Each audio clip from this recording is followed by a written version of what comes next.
Good morning, everybody, and welcome to this licensing subcommittee at Dorset Council.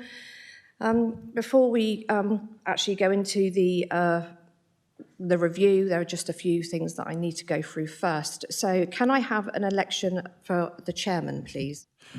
I'd like to propose Councillor Emma Parker. Did you want to? You'll have that one back in a minute. Sorry, we're microphone short. And I would second that proposal. Do we have any apologies? Yes, we have apologies from councillors Harrison and Williams and substituted by Councillor Beer and Councillor Cocking. Councillors, do you have any declarations of interest? No, Chairman. Do we have any urgent items? Okay, before I go to the licensing team leader, I will now go around the room so everybody can be introduced and, like I said, check that my list is up to date. So my name's Councillor Emma Parker and I'm going to be chairing this hearing this morning. And if I could get my fellow councillors to introduce themselves. My name's Derek Beer and I'm member for Shaftesbury. My name's Councillor Susan Cocking. I represent Portland Ward. Thank you, councillors. And now if I can go to Democratic Services. Morning, I'm Elaine Tibble from Democratic Services. Hello, John Miles, Democratic Services. Thank you. And to our legal advisor. My name's Hannah Massey and I'm here today shadowing Lara. And I'm Laura Autry from Legal Services. Thank you. And now to our licensing team. I'm Catherine Miller, Senior Licensing Officer and Report Author. Aileen Powell, Licensing Team Leader. Thank you. We do have two members here from Environmental Protection. If you would like to introduce yourselves, please. Good morning, my name is Jane Williams. I'm Team Leader for Environmental Protection. Susan Ashford, Environmental Health Officer. Right, I will now start with the applicant that has brought the review to us this morning. Good morning. Thank you for holding the review. My name is Kevin Miles. I'm a back neighbour of the Royal Oak, living in Fennell Avenue. Wish me to outline and proceed with my...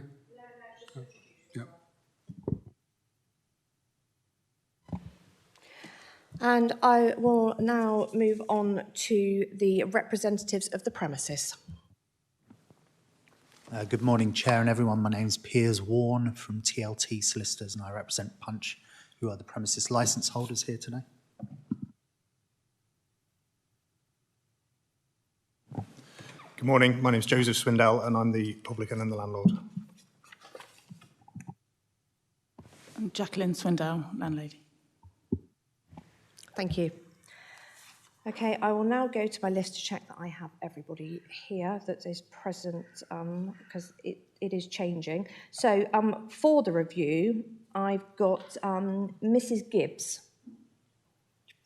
Okay, thank you. Mr. and Mrs. Hayward, were you here? Thank you. Mrs. Rogers? Thank you. And then I've got Mr. Willis.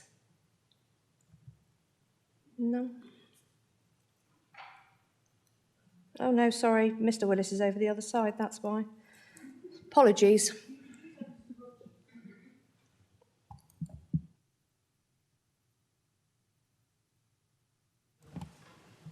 Yes, I've got Mrs. Gibbs. Yes. Then I've got Mrs. Rogers, Mr. Rogers, and that's all I've got. And the Haywards. Excuse me, sorry. I've got just too many ticks and too many. We'll get there in the end. Thank you. Okay, and those that are supporting the premises, I've got Mr. Willis. No? Okay. Ms. Long? Thank you. I've got Mr. Foskett, who is remote, I believe, that we have. Correct, here. Thank you very much. Do we have Mr. Cleary? Thank you. Do we have Miss Goldman? Thank you. Ms. Ruddock? Thank you.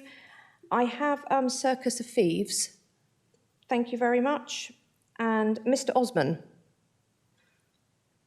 We don't have Mr. Osman. No? Okay. We have Councillor Gray here as well, who is one of the ward members for the area. Am I missing anybody?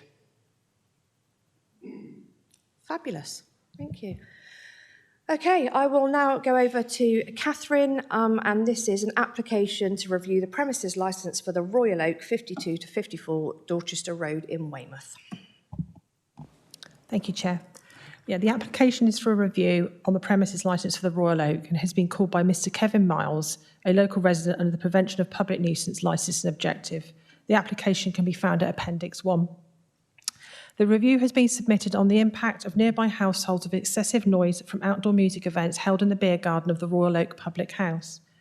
The current licence allows are included on paragraph 2.3 of the report, and the full licence and plan are attached at Appendix 2. Environmental Health have not made any representation, but they have commented and made suggestions, conditions, actions if the subcommittee consider additional conditions are required.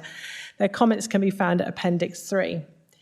Following these comments, Mr. Miles responded that the location did not show the stage location. He also raised concerns about the suggested conditions made by Environmental Health, and these responses can be found at Appendix 4. There have also been 3 pieces of supplemental information received. This was a response to the complaint record sent by Mr. Miles, proposed conditions following discussions with the solicitor and Environmental Health, and testimony and comments made by an interested party who is supporting the premises but is unable to attend today's hearing. I can confirm that the applicant, the solicitors on behalf of the Royal Oak, and all the interested parties have been sent this information. Planning made a comment in relation to the stage, and it appeared that it may need planning consent, but it would need to be investigated by the planning enforcement team, and their comments can be found at Appendix 5. There were no representations received from any of the other responsible authorities. There have been a total of 124 representations received, 9 in support of the review, 113 supporting the premises, and 2 from local ward members. These representatives can be found at Appendices 6, 7 and 8 respectively. There have been video and sound recordings made by both Mr. Miles and one of the interested parties who was in support of the review. The members of the licensing subcommittee, the solicitor acting on behalf of the licence holder, and Mr. Miles have been sent these recordings. The Live Music Act 2012 allows any premises with a licence that allows a consumption of alcohol on the premises to have live amplified music between 8 and 2300 hours without a licence. This only applies when the audience is under 500 people. Legislative Reform Entertainment Licensing Order 2014 amended the Licensing Act so there is a similar provision for recorded music and states that any conditions on a premises relating to any of this entertainment would not have any effect between 8 a.m. and 11 p.m. The Live Music Act also inserted Section 177A into the Licensing Act, which allows that on review of a premises licence, the licensing authority may, without any prejudice to any other steps available to under the Licensing Act, add a statement to any condition that the provisions of the Live Music Act do not apply to the said condition, so that the condition applies at all times. Conditions can also be added under Section 177A4. The Licensing Act may add, the licence authority may add a condition relating to music if the music will regulate entertainment and as if the premises licensed music. Finally, I would like to remind members of the options available to them in this review. Modify the conditions of the premises licence, which includes adding new conditions or any alteration or omission of an existing condition. Exclude a licensable activity from the scope of the licence. Remove the designated premises supervisor. For example, they consider that the problems are a result of poor management. Suspend the licence for a period not exceeding 3 months or revoke the licence. Thank you. Thank you. Councillors, do you have any questions for Catherine with regards to the report? I have one. Have any concerns come into licensing apart from the review with regards to this premises? We have received a flurry since this came in, but not any that we've had any come back from, no. And the flurry that you've had come in, is that been mixed for, is it literally just been people that aren't happy with the premises? People weren't happy with the noise coming from the premises. I made it clear to them there was a review in, so if they wanted to comment, but they haven't. Thank you. Mr. Miles, do you have any questions for Catherine with regards to the report? No? Okay, thank you. Any questions for Catherine with regards to the report? No, thank you. Okay, I'm going to take this on block. Those of you that are supporting the review, do you have any questions for Catherine with regards to the report? I do. Jane Gibbs. I'd like to know how the distinction is made between inside and outside the building, because it's a bit muddly from the paperwork we've been sent.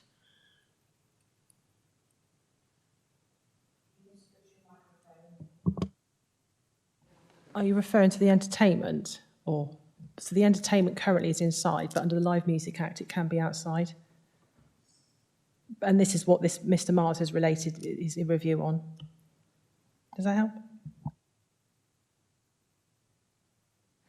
Has that answered your question, Ms. Gibbs? Not really.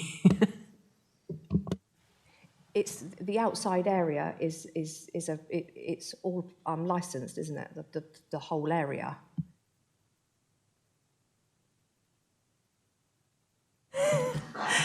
It's in with the plan of the premises, but because of the Live Music Act, they can have stuff outside with it not being on their licence.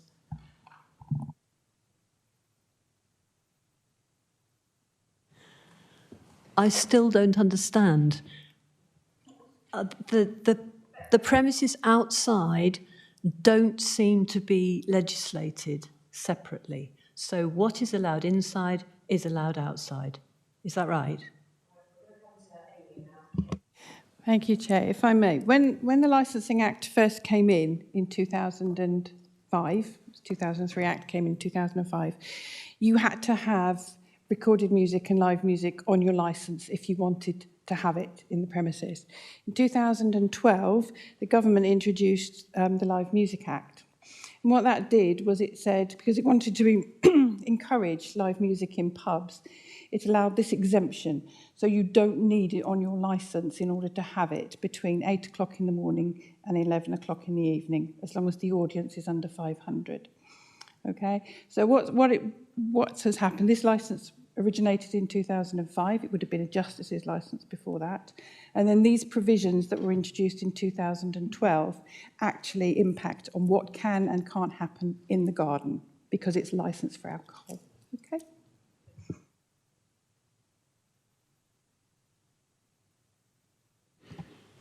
Did anybody else have any questions with regards to the report? No? Okay, I will now come to those that are supporting the premises. Do you have any questions for Catherine with regards to the report? No? Okay, thank you. Right, okay, I will now move on to Mr. Miles. Mr. Miles, if you'd like to outline your case. Thank you.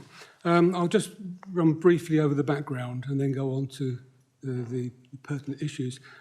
Beginning in 2021, when COVID restrictions were lifted, the Royal Oak organised live outdoor music events in the beer garden.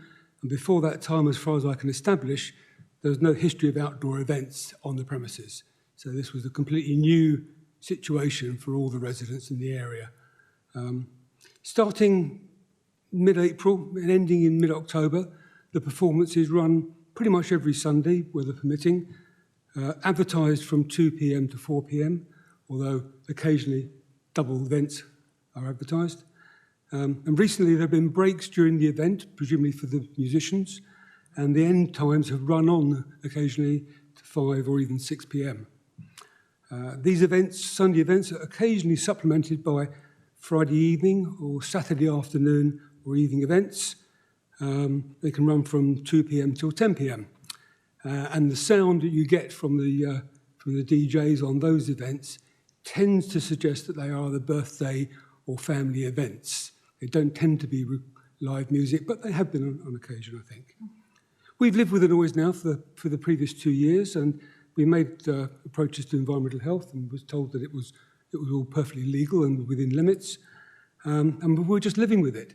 But the weekend in July where we had music Friday 7 p.m. to 10 p.m, Saturday 2 p.m. to 9:30 p.m, Sunday 2 p.m. till 10 p.m, a total of 18 and a half hours of music was the straw that broke my camel's back and instigated this review. I'd like to admit an error on my behalf in my application. I totally accept the live music precedents, and therefore all comments I made in my application relating to that should be disregarded. I accept the error, I've moved on. However, there's another error that needs to be corrected, and that is the Royal Oak put up music stating that live music is under threat, and that a person has approached Dorset Council to get it stopped. They asked the customers to email the authorities expressing their support. I have never, ever asked for the music to be stopped in any documentation. I'm always talking about the volume. I asked in my application for the licensing authority to consider whether or not they can be held, and if they are, what noise limiting measures should be applied. I therefore suggest that all respondents, the 111 or 12, whatever it was, supporting live music, who simply support having live music, should be disregarded. I'm not disputing that. I never have done. This only applies to limiting the volume, and therefore all respondents who support merely live music, I think, should be disregarded. If, however, any today wish to support live music and to support the current volume, then I'd love to hear how they justify that. It's the volume we're talking about, not the event. In the customers' supported comments, there's a number of themes I wish to draw out, drawn from across the range of responses. It's only for 2 hours in the middle of the day, 2 hours on a Sunday afternoon in the summer months, only 2 till 4. It's reasonable, 2 till 4. It's only on for 2 hours. It never goes past that time window. 1,400, 1,600 one day a week is totally acceptable. It's only for 6 to 8 weekends, all of which are, of course, completely wrong. It regularly goes past the 4 o'clock cut-off point on the Sunday. Plus, we have the Friday and Saturday events. And, of course, it's 27 weekends if the weather's good enough, not 6 to 8. It's every weekend. That's the point we wish to make about the intrusion. Another theme from the supporters' comments is, he's right, the music can be heard indoors. What a bonus, free entertainment. Kevin is absolutely correct in noting that the music can indeed be heard, which I consider to be a delightful bonus. My family and I live in Coombe Avenue. This is something we love to hear. Coombe Avenue, streets away. I live a couple of streets away and I don't find the music intrusive. On days I'm not attending the events, I can hear the music from my house, but in no way do I regard it as a nuisance. We can hear the music from our flat, but do not find it annoying. In fact, we enjoy it immensely from our living room and sing along if we can't attend the pub in person. So what's interesting is that the fact of noise intrusion into our homes is not disputed, even by the supporters. The dispute really is whether or not you enjoy listening to the music at home or not. We do not. They do. I don't see why we should live with their music. If they want to listen to the music, they should go down to the Royal Oak, pay their money, buy a drink, enjoy the music there at a volume that doesn't intrude upon us. They can do that every weekend. We would not object if the volume did not intrude into our homes. It's also quite interesting how many people say they go every weekend. Very few. They're regular attendees, but there are weekends that they don't attend, presumably because they don't like the genre of the music, they have something else to do, or, unlike us, are having a quiet family event at home. We, of course, do not have that choice. We get it every weekend and those relevant Fridays and Saturdays, whether we like it or not. It's the volume issue, not the performance. A slightly more facetious comment, but I'm going to go with it anyway. A number of people have commented that the noise created by heavy traffic and ambulances creates more or a similar noise level to the music. I don't know that. I never measured the amount of noise from the ambulances and the lorries and buses. However, a lorry takes about 10 seconds to pass your house. 6 lorries a minute. 720 lorries in a convoy for a 2-hour session of music. You can't compare the two. If you're interested, that weekend in July, it would have been 6,660 lorries, but that's being a bit silly. It's hard to convey the relentlessness of the music intrusion. It is a minimum of 2 hours every Sunday, week in, week out for 27 weeks, plus the Friday and Saturday events. It dominates all your thinking and dictates how you live your life.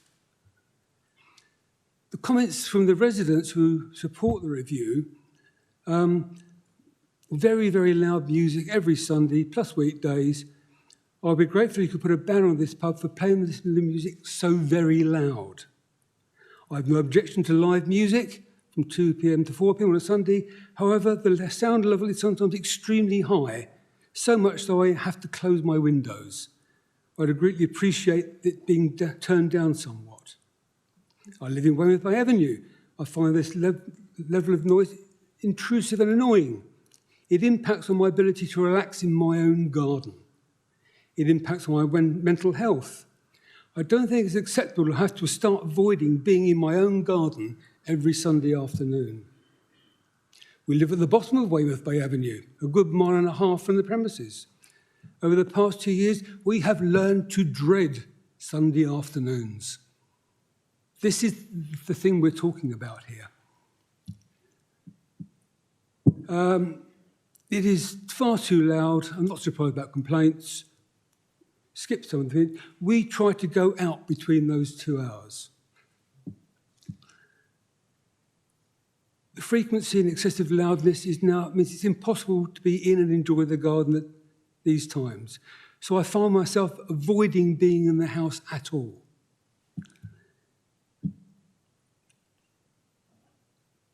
The noise is such that I, as a family man, cannot organise a family event in my own garden or have a peaceful afternoon in the garden.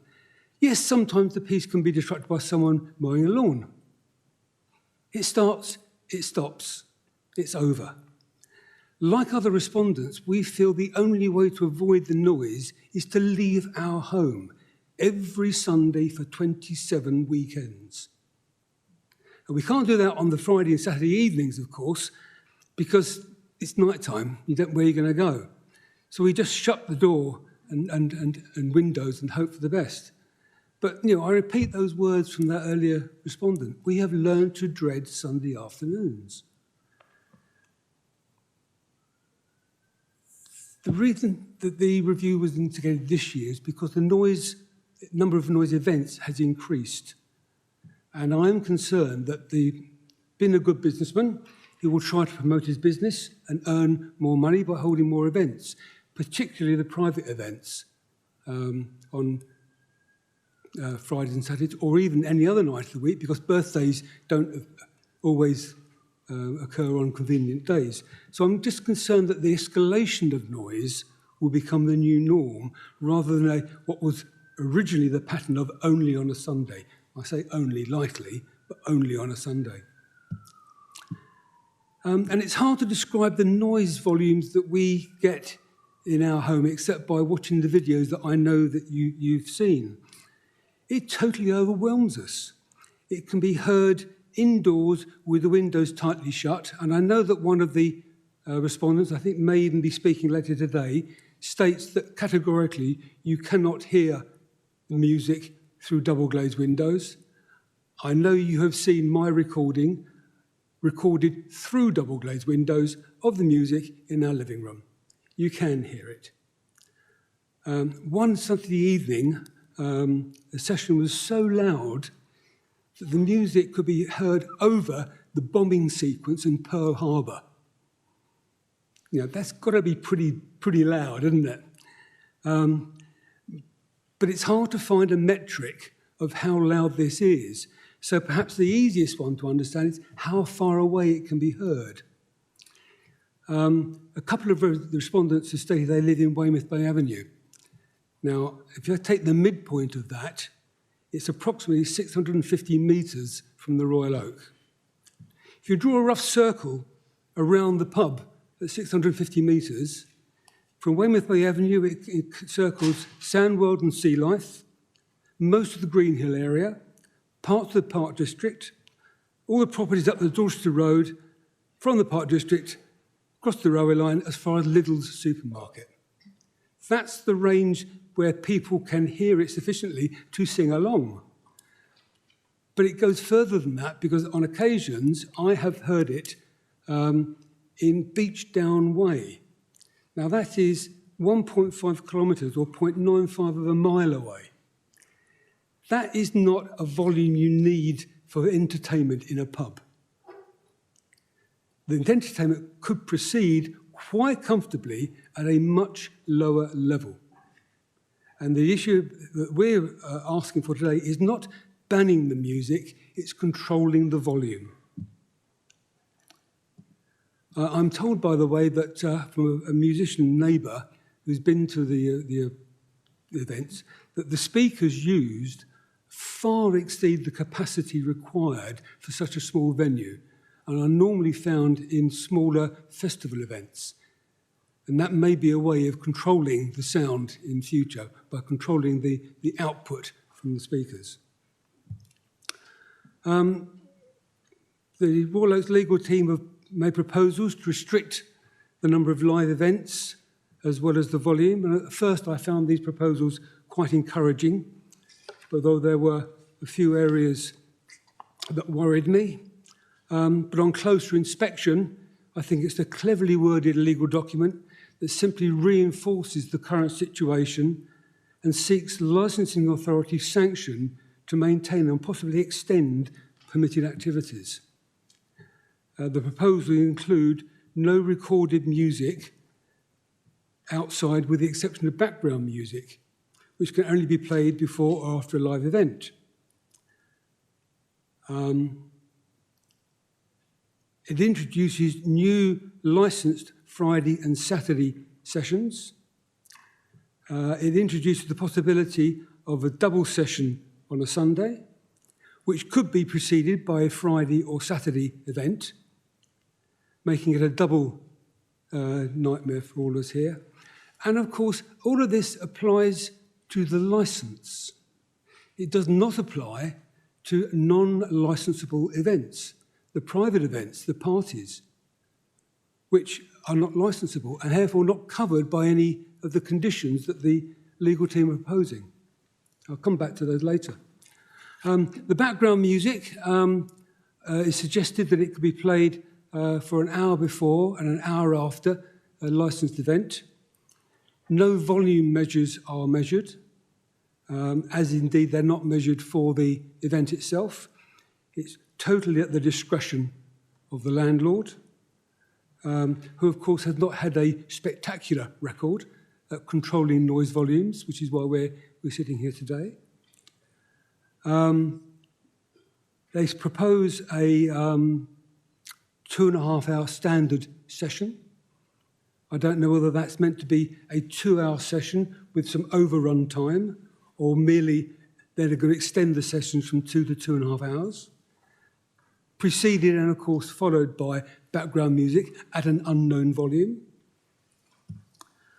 The external music management plan, as I say, gives complete control over the volume to the subjective opinion of the landlord, which, given their history, is not good. And a point which I believe the legal team is willing to concede, the external music management plan does not need to be sanctioned, ratified, or even have an input from the licensing authority. The proposal was merely to make it available. I believe they may have conceded that point, that perhaps others should be involved in its writing.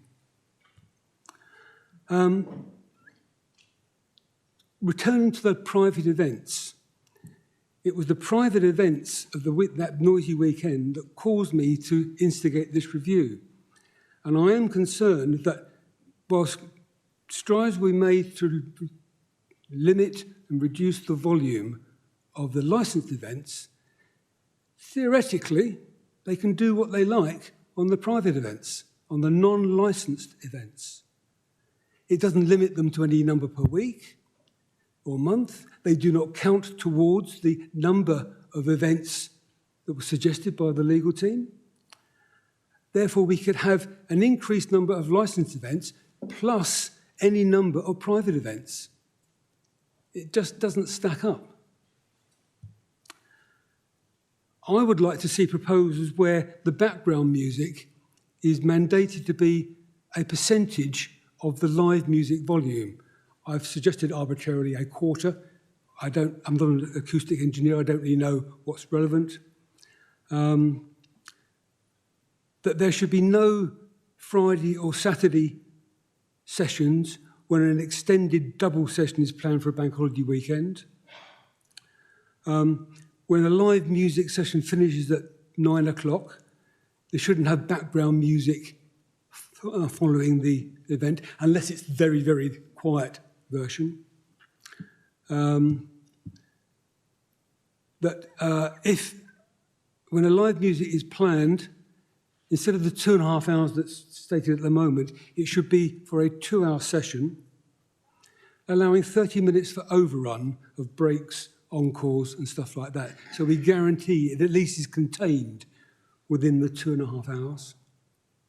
But of course, none of that applies to the private events again. I keep on coming back to that. I'm not quite sure what can be done there. I would like to see the volume of the licensed events subject to a decibel maximum.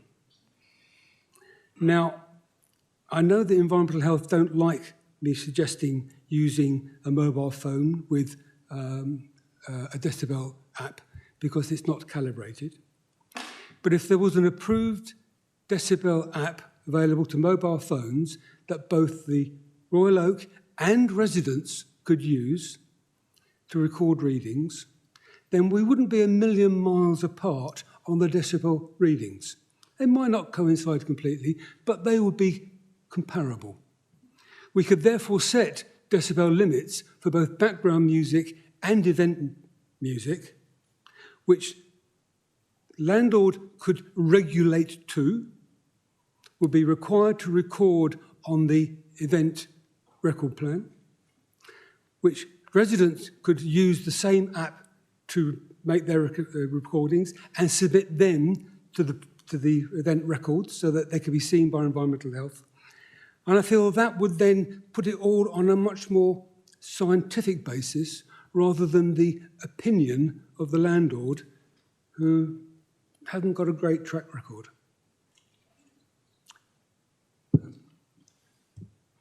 And I think I'll leave it at that for now.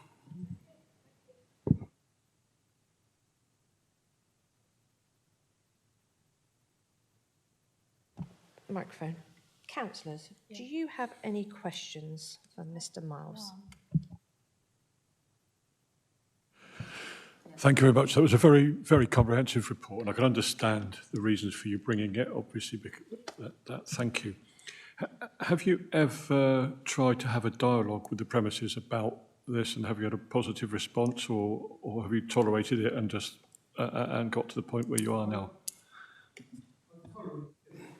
I have attended on a couple of occasions, paid my money for a pint, you'd be pleased to know, to hear if it was very loud. The volume compared to the music at Greenhill Gardens outside events is astonishingly loud. But I lived with it because it was just the 2 hours. It's since the extension that I've become more aware, and I haven't spoken to the landlord because, quite frankly, I really did not see the point. I went straight for a review. Thank you. And just one more point. I think I understood correctly, and forgive me if I didn't. You mentioned about relating to the background music after the live performances. Did you say you would accept it on a lower level, or did you feel that it shouldn't exist at all? My own view is, if you like, that sometimes that's a subtle end to the performance, and it creates a better ambience to the people there, those attending. But I don't know if you have a view on that. This is the problem with ill-defined levels. Background music, compared to the extreme volume of the performance, could be at a much lower level, but still intrusive. Unless we can find a way of ensuring that the background music is at a truly background rather than... Well, if you go to some pubs in town, they're having background music. You can't hold a conversation. It's not there for entertainment, but it's loud enough you can't hold a conversation. If that was background music, then I would object to it. If it was background music like you get in a lift, in a supermarket, in a department store, then of course no one would object.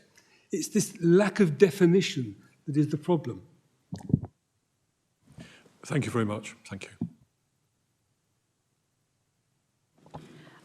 Hello. The events that you were saying in July, are they, and the other events that are outside of the Sunday, are all the events outside, or is there any inside the premises? As far as I'm aware, the only indoor events are the very successful indoor winter programme that the pub runs, which is particularly galling, because if they can run a successful indoor programme in the winter, why can't they run a successful indoor programme in the summer? But all the events that I've reported on have been outdoor events. So you're not sure whether the events inside the pub are music, live bands, are they? Perhaps that's something we'll ask the landlord. From the adverts in the window that I've seen when I go to get my Saturday paper, they're live music events indoors in the winter. I happen to know as well, one particular band, a neighbour of mine who applied to play there, but they were told that they were too loud for the indoor events. So you can't, if it's played indoors, then you can't hear the music? I've never heard any music at all throughout the winter.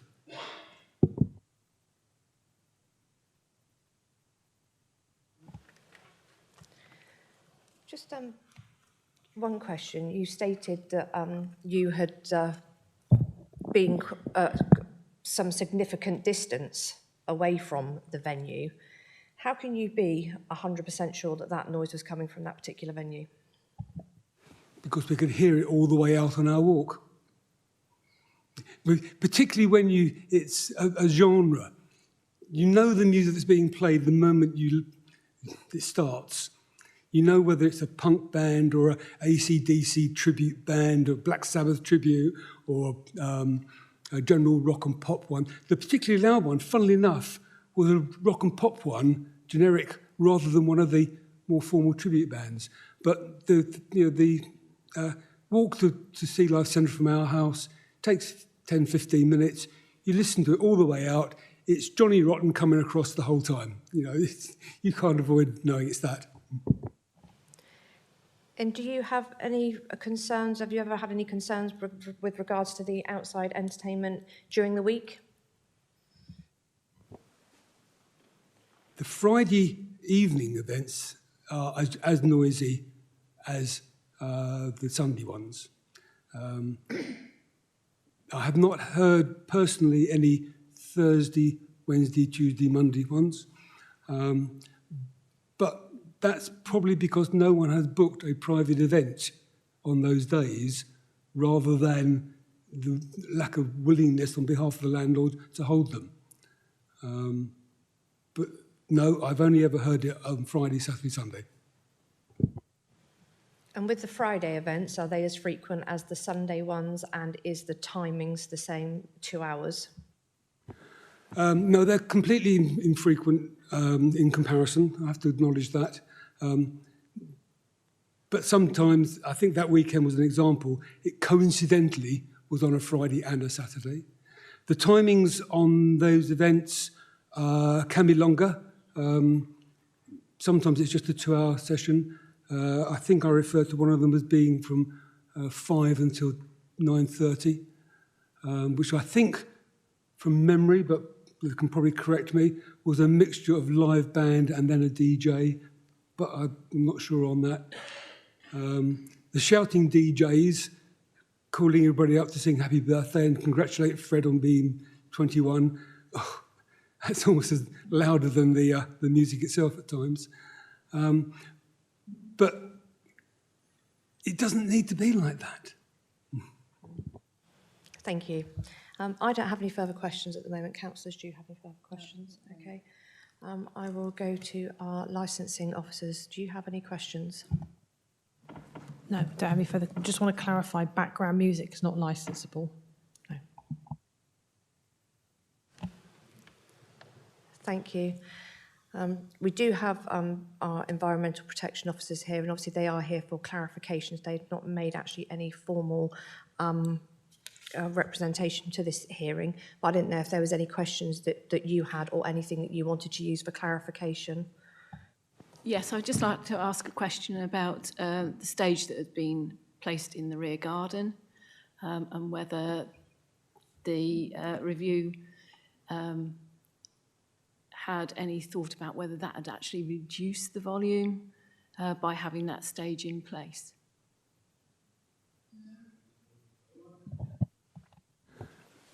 In my experience, what's happened is that the bands now face the mass brick walls of the pub and the side of Tesco's, and it creates a bounce chamber that in fact makes it worse for us, because what we get is that slightly distorted fraction of a second delay where you get the original sound coming through and then you get the bounce sound. So you get this horrible distortion and reverberation as a consequence of turning the band round. Does that answer your question? It was a matter of interest more than anything else. Thank you. Thank you. Do you have any questions for Mr. Miles? No, thank you. And in fact, the one question I did have was asked by one of your colleagues on the bench. Thank you. Okay, thank you very much. I will now come to all of those that are here to support the review. I can either do it by the list, and this is purely if you have any questions at this time for Mr. Miles with regards to his report and what he has just put in addition. It's not as to whether you support what he's saying, it's if you have any questions that you want him to clarify.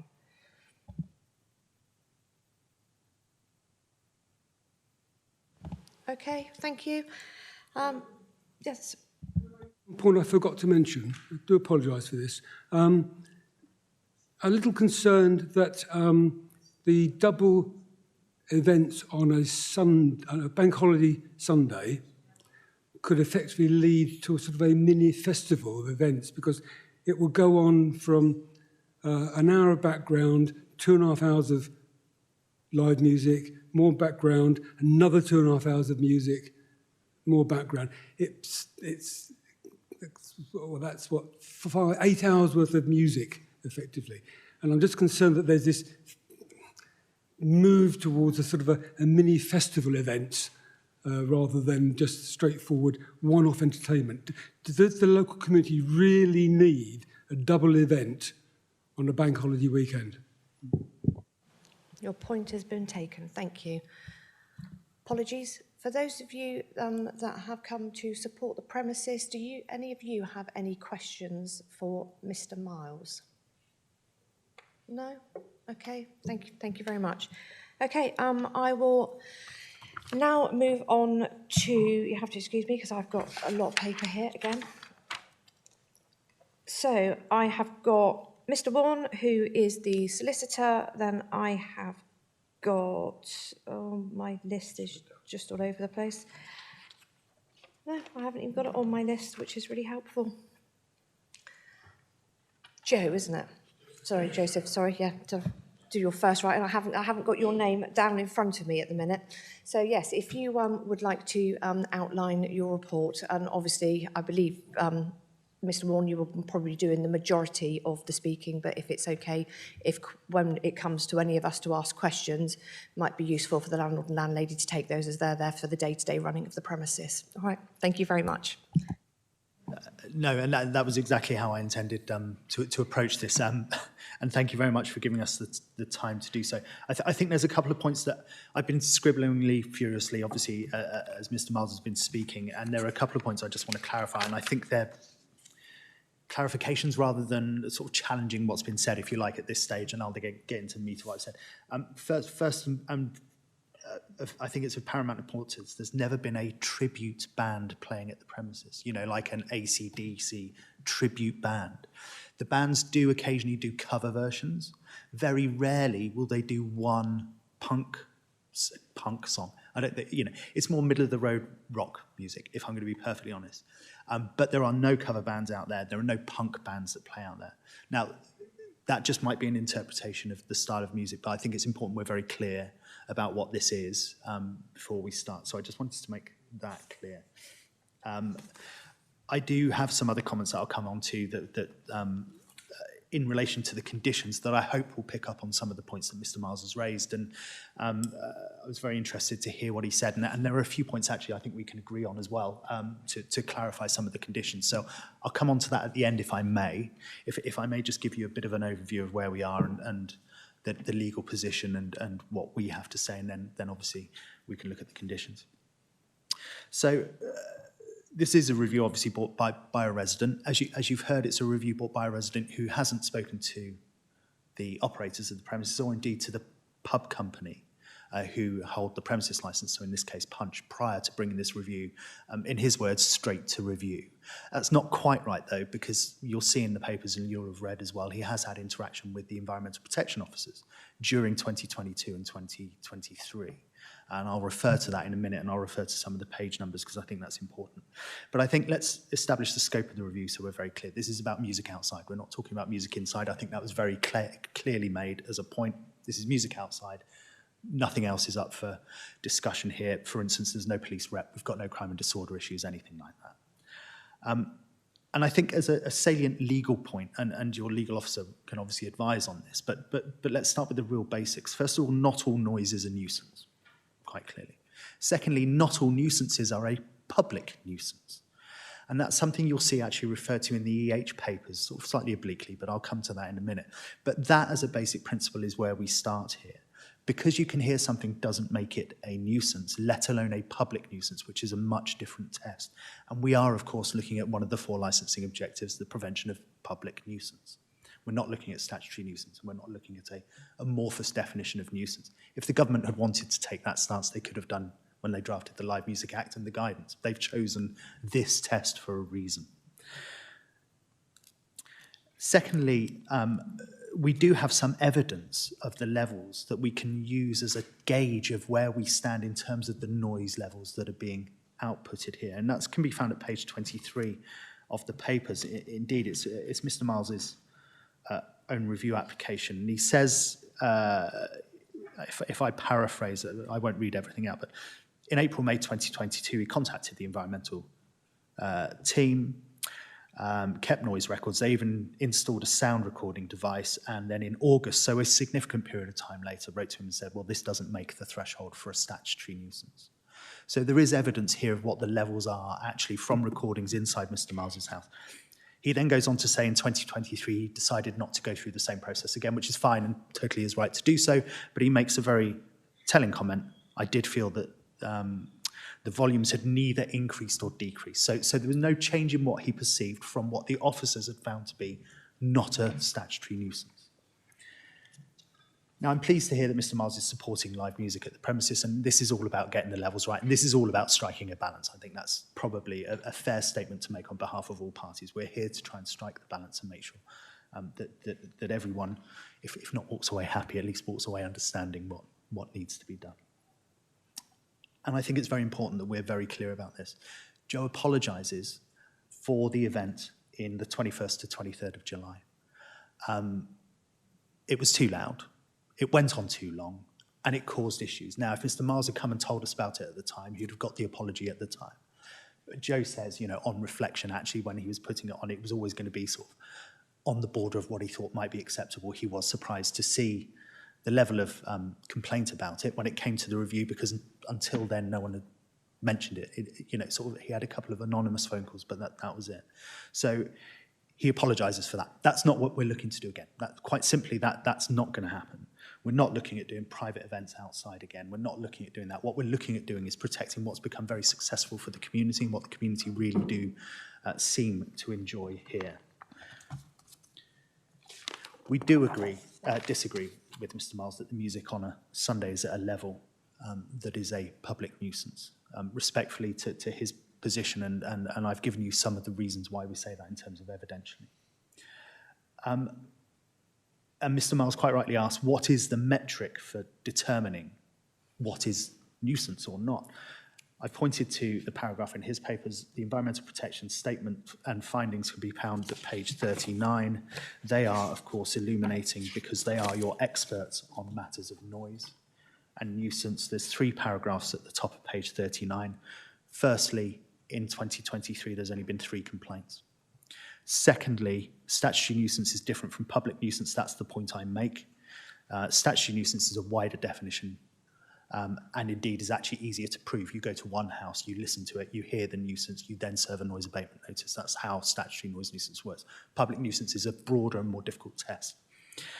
And indeed, actually, you know, the point is made there by Jane, that this is indeed to be indicative of how many people respond to the review. When you're looking at public nuisance, you look at the public as a whole. So you have to take into account, you know, it sounds a bit base, but the numbers, if you like, of people who've taken time on both sides to write into this matter. And I'm very grateful for all parties making their opinions clear. It's very illustrative and instructive for us, and also for you as a committee. And then thirdly, their summary at page 39 is that there is no evidence that a nuisance is arising. And then they talk about conditions and a balance. So those conditions were put forward, and we then worked very hard with the Environmental Protection team, with Jane in particular, to come up with a new proposal, which I think is in your supplemental bundle 3, which is headed Proposed Conditions. So that's a document I will refer to shortly. There are indeed a number of representations that you'll find at Appendix 7. So that's pages 63 to 126. 113 people have taken time to write it. Some of them are short and simply relate to the music. Some of them are quite long and detailed representations that talk about the importance of the pub to them, the importance of what they've found as part of the community within the pub. So I'm clearly not going to go through all of them.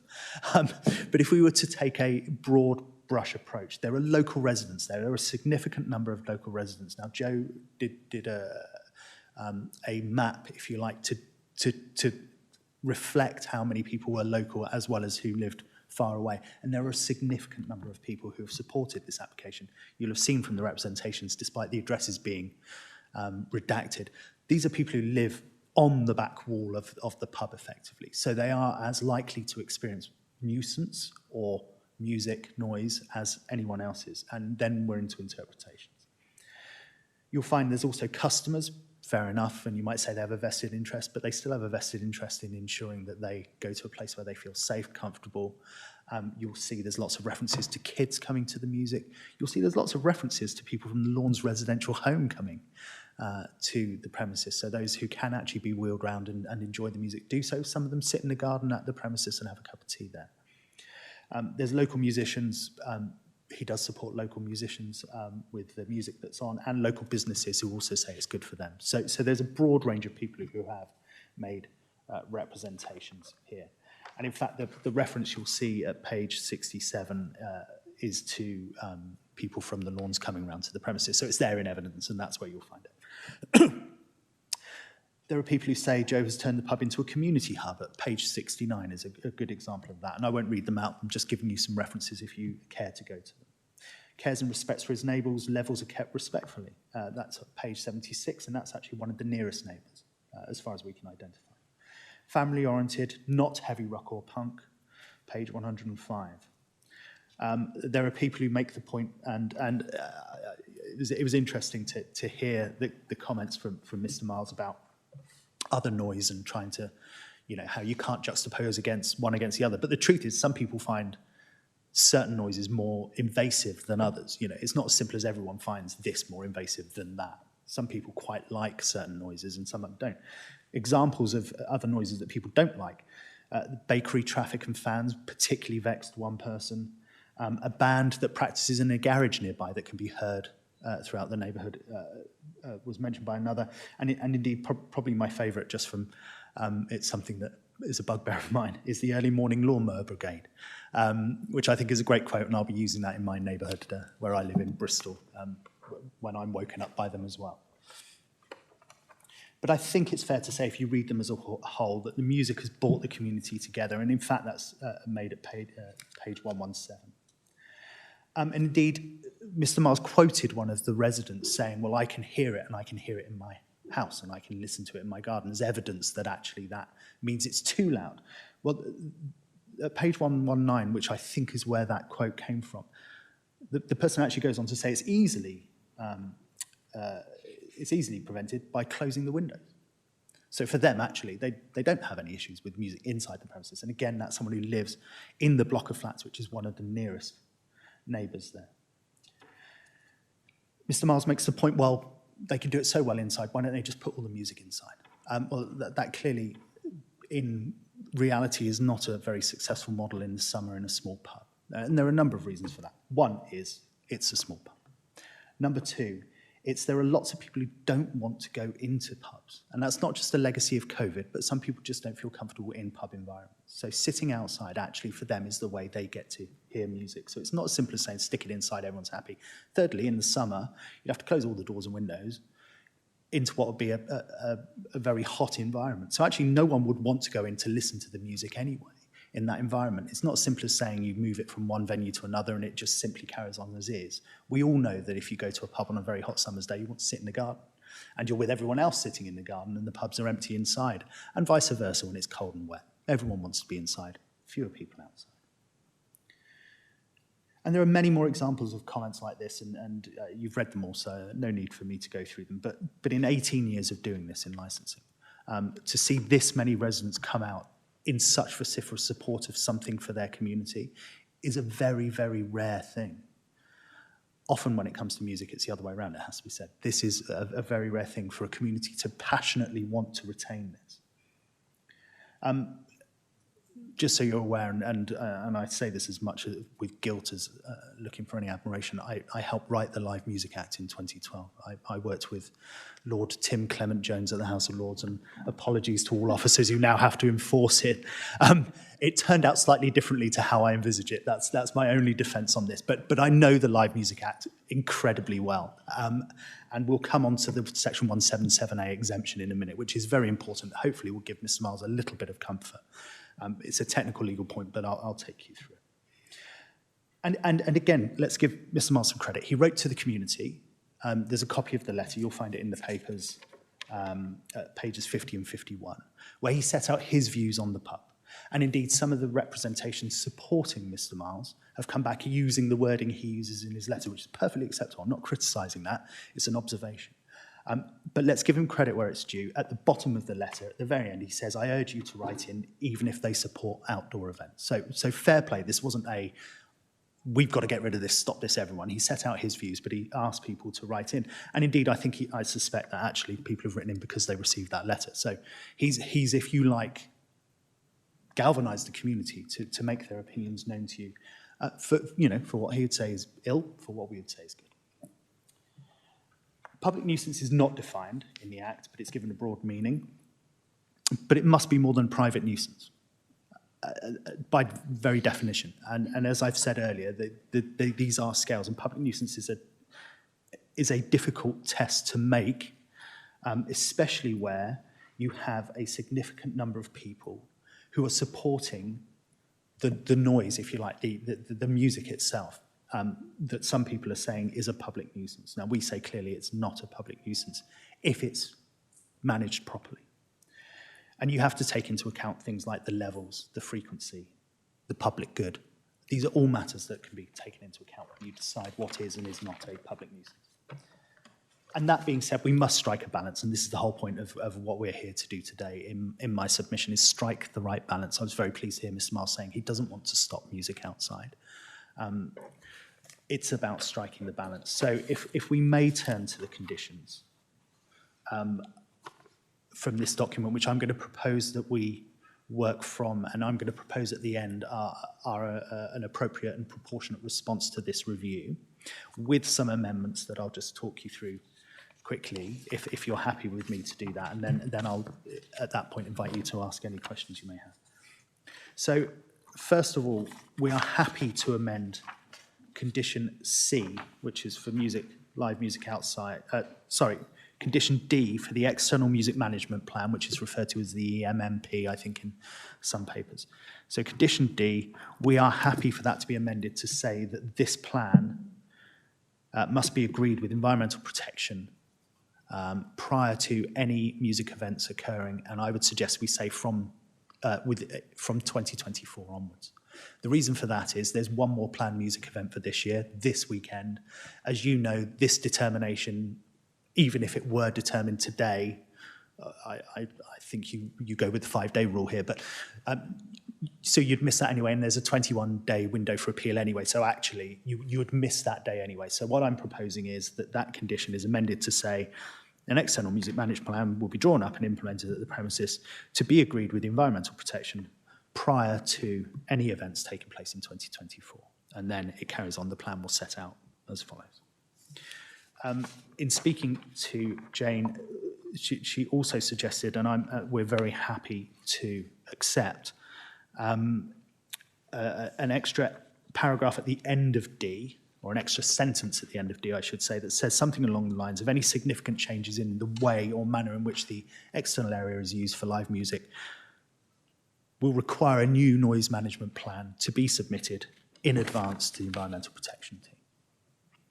So that would, if you like, mean that if there was any consideration of doing something different, there would be a decent discussion with environmental protection before that could go ahead. So we're happy for that. The other conditions, we're very happy to agree with Mr. Miles, actually.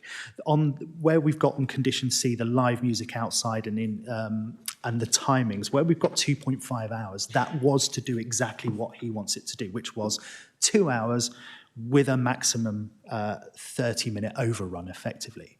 We're happy for those 2.5s to be amended to 2 hours with a 30-minute maximum overrun, if that makes things clearer. So the music events are to last 2 hours with a bit of leeway for overrun. So if you were minded to take that into account and reduce it to 2 hours with a bit of overrun, we're more than happy with that. Private events are difficult because they're not licensed. So if you have private events, music, live and recorded music do not apply to private events. But we are happy to state here on the record there is no intention of having any private events outside at the premises.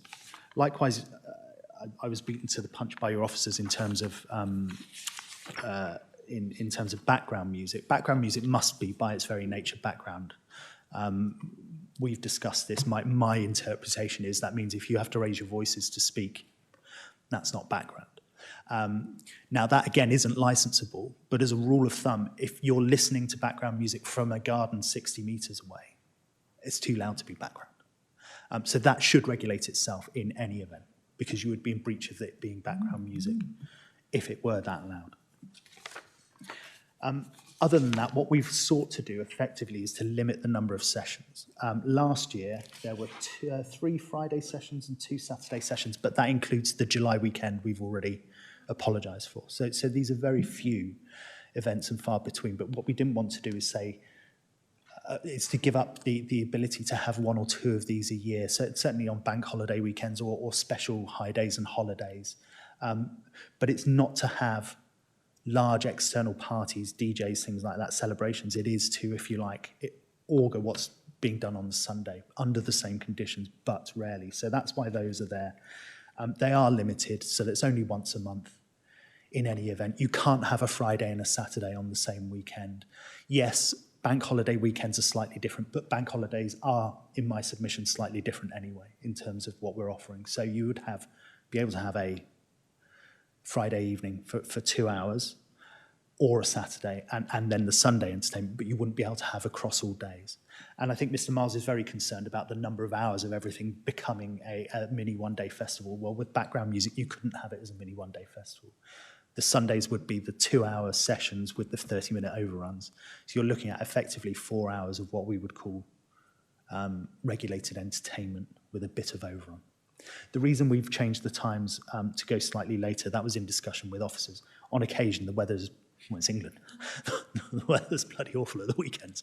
And if you do have a band playing and there is going to be a gap in the weather, to be able to, on those occasions, move it back slightly later. So the intention is to have them from 2 till 4, as is ordinarily the case, but a bit of leeway, again, to just be able to move them if it were necessary. But it happened how many times this year? We've moved the events, excuse me, 2 or 3 times a year, and we've gone inside 4 times. Yeah. So you can see it's, you know, it is it's a contingency, not the main thing. So I think I've addressed all the points I wanted to make there. There is one other point, condition F, which was about the complaints log.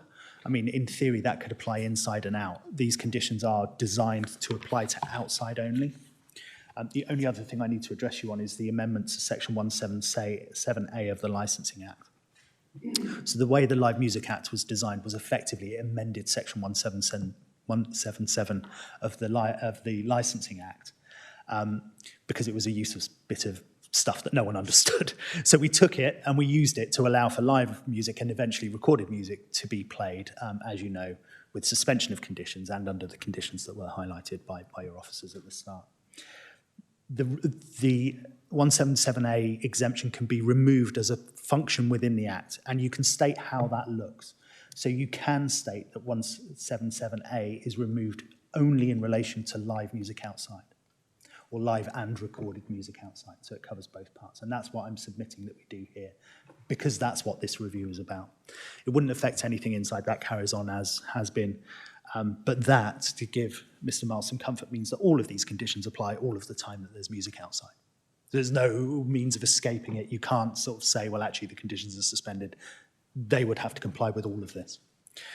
The final point, and I think I'm going to ask you to turn to advice from your officers on this, is in terms of noise recording and setting decibel levels. I would love it to be as simple as saying 60 plus decibels over a 5-minute interval period from a distance of whatever. Candidly, your Glastonbury, if you have those kind of conditions, or some of the festivals down here, it works if you have very sophisticated equipment that records over a significant period of time. And while Mr. Miles, is looking for a firm figure, my submission is actually that becomes incredibly difficult. It's not just the app. You could agree an app. You'd then have to have the same phone. You'd then have to have it set to the same volume levels. And you would actually have to have a phone that was pretty much the same age and kept in the same conditions, because otherwise you'll get drastically different readings. You're an experienced committee. I've done this for years and years and years. I've heard recordings where actually they sound really loud on face value. And when you listen quite carefully, you can hear birdsong. It's very difficult to accurately reflect what one hears on a phone and on an app, which is why you put professional recording equipment into people's houses to do these kind of studies to work out what the actual levels are. So with respect to Mr. Miles's suggestion, we've gone with a plan that is enforceable and works with the environmental protection officers to come up with an event management plan, listen to it by ear. If you want to use a recording device just to help yourself, sort of listening to how it's fluctuating, you can do that, but it's for you to listen by ear. You need to actively manage it, and then you need to actively turn down bands if it's too loud. We think that's appropriate and proportionate and works better. So that's why we're proposing it in that way rather than a decibel level. I heard your colleague use the word comprehensive when you spoke about Mr. Miles making his submissions. Usually when people say that about me, it means I've gone on too long. I hope I haven't gone on too long, but there was a lot to cover, and I'd invite you to ask any questions you may have at this stage.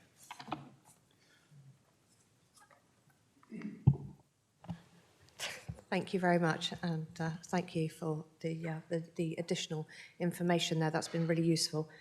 Councillors, do you have any questions? I'd like to hear from Mr. Swindell first, before any questions. Okay. Yeah, so I've got questions, but not to say for now. I don't know if you want to add anything. No. Did you want to add anything? No, I don't think so. I think Mr. Warren's done a very good job. Thank you. In that case, I might have questions. Thank you.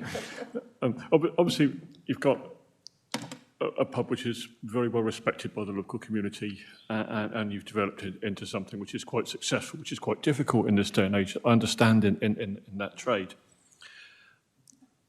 Bearing in mind how you want to work with the community, have you thought, or I don't doubt you might have considered, having a sort of helpline or a dialogue with people perhaps regarding when it comes to private events that something, whoa, this isn't quite what I anticipated. Would you consider having a contact for people who suddenly have raised concerns? They could pop in and chat with you and say, register their thoughts, so that you're not only looking after the people, what you're putting on, but looking after those immediately around as well. I don't know if you might have thought of that. Yes, thank you, absolutely. That's one of the conditions we're happy to accept, is that we will maintain a complaints log. We've always been open to dialogue with our neighbours. It has been noted that much of this has come about without my knowledge. It's come sort of out of the blue for me here. I do consider myself to be a reasonable person. I know at least one of the members over the other side has been and has spoken to me personally, or two rather, and I do feel we had a conversation about it rather than anybody being shut down unnecessarily. I'd be very happy to work with any of the residents, including Mr. Miles himself, with regard to the noise limits and what we all consider to be too loud.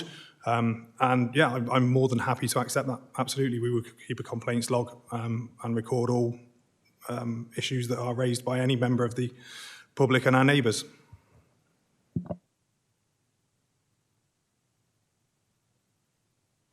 This is a question for Mr. Warren, I think. You said that, it's just for clarity, really. You said that it was no private events, and then later on you said about limiting private events to one a month. Is that correct? So, sorry, that might be me sort of trying to get through everything a bit quickly. So there is no intention of having any private events here.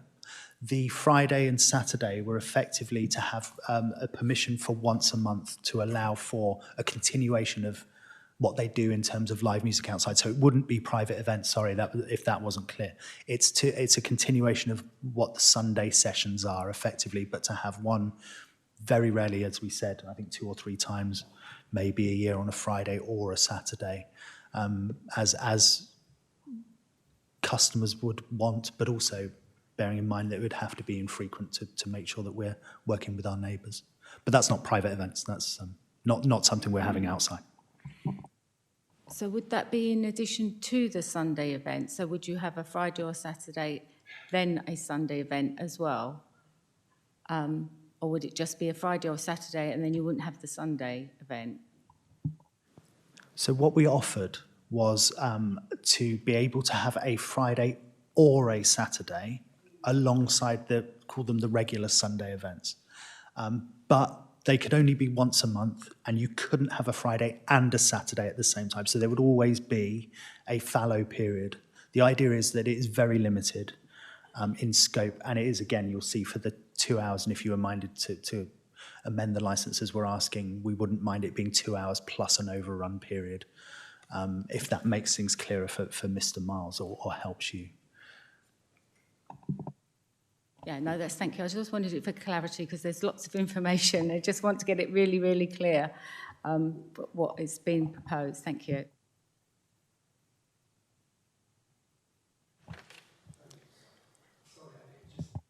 it just occurred to me, actually what I was talking about is that private events are not licensable, which makes it difficult. So if that's where I confused you, sorry, it wasn't us saying, well, they're not licensable, so we can do them. We're saying they're not licensable, but we don't want to do them. Okay. Thank you. The premises of the Royal Oak, has that always been a owned Punch Tavern pub? No, Punch Taverns was set up in the 90s. This pub's been around for eons beyond that, so from what our understanding is, and like lots of pubs, it went through various changes. I won't give you the history of how the law changed in pubs, but if you remember, Whitbreads owned all the pubs for a while and then stopped. That was because of law changes. Punch was set up relatively recently, and they've held the license from memory certainly before the 2003 Act came in, but I couldn't tell you how much earlier without looking at the deeds, I'm afraid. And as far as you're aware, you've never had any concerns come directly to yourselves with regards to the premises? Yes, and certainly not recently. So what I'd call recently is in the sort of let's lead up to COVID. COVID was a very difficult time, and everyone put everything outside because the law mandated it for a while. But no, we've not got any records of complaints directly to Punch about any of these things. And indeed, I think any investigations the officers had actually didn't warrant or didn't merit, coming to us.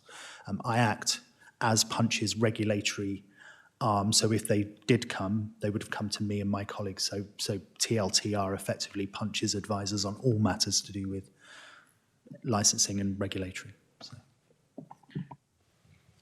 Thank you. And just a couple of questions to Mr. Swindle. How long have you been a pub landlord? Just coming up for 3 years now. We took it on in October 2020. So this is the first premises that you've ever run as a publican? Yes, it is, yeah. Brave to take on a pub at that time. Sorry, I was in the pub trade for a very long time. Just going back to the event that happened over the 21st to 23rd of July, obviously you've stated that you felt as though it was too loud, potentially got out of hand. Is there anything that you could have done, to have shut it down any earlier? So I would like to clarify, too loud, I don't think we would wholeheartedly accept that. I think what we do need to accept is that it was too much. The event went on too long. It was live music on Friday night, Saturday afternoon into the evening. We did stop it around the 9 o'clock and take it inside after that. And again, on the Sunday afternoon, we had live music again from 2 until I think around 6 o'clock. That was organised privately by one of our customers, a good customer of ours, for his 60th birthday and retirement from his own business. He asked if he could book his bands, invite all of his family in from all over the country. They stayed in our accommodation, and we said yes. We knew at the time we were saying yes to it that it wouldn't be universally popular.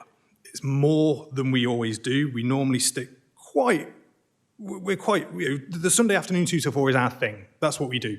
Very occasionally, we will have Friday evening or very occasionally Saturday afternoon music. We knew this event was more than we have ever done before and more than we would likely do again. What we didn't realise, and why we wholeheartedly apologise, is that we did not realise how unpopular it was going to be. With hindsight, we wouldn't have done it. And certainly we would not do anything like that going forward, which is why we're quite happy to accept the restrictions that we've put on, which is limiting the amount of music we can have, no consecutive Fridays and Saturdays, et cetera, just to alleviate any fears that we might try to replicate that, because I assure you we have no intention of doing that. It was a one-off and will remain a one-off. Did you receive many complaints directly to you over those days? Not one single one. Thank you.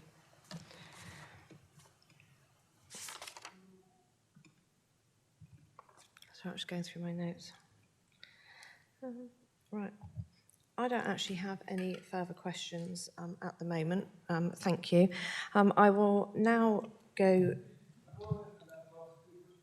I'm coming to that part. Bear with me. Okay. Right.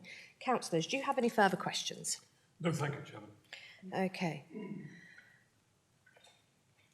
I will now go to our licensing officers to see if they have any questions. No, thank you, Chair. Thank you very much. Okay.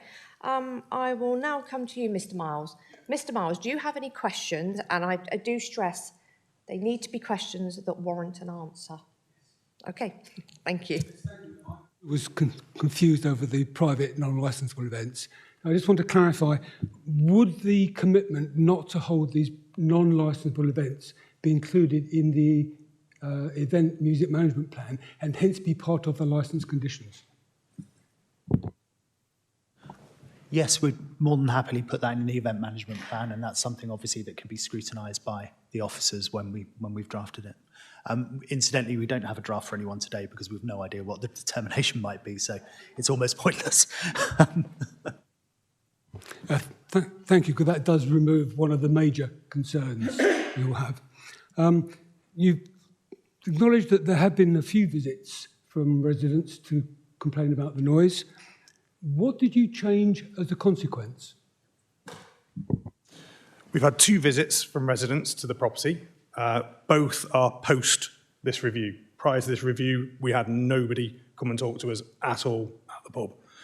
During those visits, I spoke to the people that came to speak to me.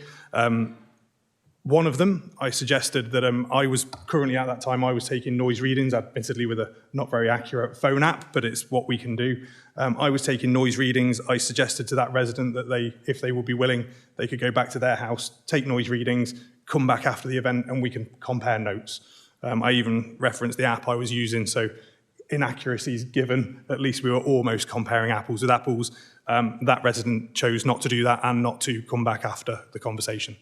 The other resident, I believe we were having quite a constructive conversation with up until a moment when, unfortunately, the singer of the band who was playing at the time collapsed on stage, at which point I was dragged away to go and deal with that medical emergency. And again, until today, I've not seen that resident since either. Thank you. Thank you. You made reference to the Lawns residents. I can't find the Lawns in any of the documents, so could you just point me more accurately to the correct location? There is no rep from Lawns either way in this matter. Joe has quite a constructive dialogue with them because they obviously do come to the pub quite a lot. The reference I made was to one of the residents who observed, so one of the people who made a representation who observed that people were coming from the Lawns to the premises to enjoy the music. But Joe does work with them closely, so is fully aware of their feelings, but they chose not to put in a representation either way on this matter. So sorry if anyone felt I was misleading there, but I wasn't. Thank you. The crux of the matter, when it comes down to noise volumes, is what level you, as the landlord, believe is loud enough for enjoyment and not too loud as to be intrusive on residents. How do you come to that decision, and how can we have faith in that decision?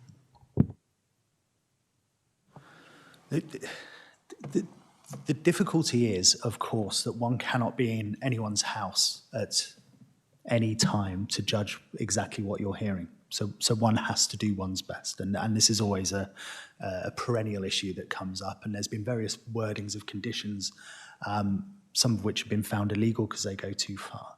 The test is, do the officers at the end of the day feel that in their expert opinion, the levels are too loud, need to be adjusted or not? And if obviously someone complains, then they can investigate and they can put in sound recording equipment and make a longer period judgment than that. If you were to complain to the officers and the officers felt there was a reasonable complaint there, they can come to the premises and the premises would then need to take action in line with the event management plan that would be in place. And if they didn't do so, they can expect to receive the ire of the officers. It's an imperfect system, I think all of us would agree, but it's the best system we have to manage it. So I wouldn't say the crux of the matter is doing something that can ensure or guarantee that at any given time, the music isn't something that you might consider a nuisance. We have to look at public nuisance as a legal test, and that's where we involve the officers and try and work with them to make sure the event management plan has a system in place so that Joe and his team can ensure the levels keep to the event management plan. If they don't, and if it needs amending, then that can be done in conjunction with the officers. That's the problem I had with this process. The environmental health recordings were half a dozen 10, 30-second excerpts on one day. How do I know that the judgment on the day for the next event will have any relationship to those snapshots for one series of 30-second soundings? It's out of all context for the time taken to record versus the impact on the residents on such a widespread area.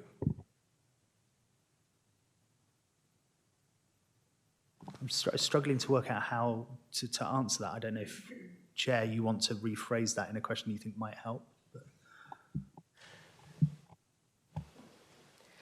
I didn't want to rephrase it. I believe it's probably more something that's directed at environmental protection than it would be to yourselves, because obviously we have an abundance of noise management plans that work absolutely superbly on some of our licenses. So I think it would be to go to, if you're okay for environmental protection, if you're okay for environmental protection for their input, I think that would probably clarify the situation better. Thank you. Yes, we are quite good at producing noise management plans now, actually. We've been doing them for 5-6 years. And we've placated some horrendous problems through using noise management plans. So we have a standard process. We know what we're looking for now. We've worked very closely with both the review side and the premises side to bring about, not compromise, but to prevent the public nuisance objection. You could see the noise management plan as a proactive stance, if you like, to try and prevent a public nuisance, because it's all about preventing it. It's not stopping it, because sometimes it will arise. There are always blips in the system. It's never ever perfect, as has already been hinted to. But the plans themselves try their utmost to try and prevent that public nuisance.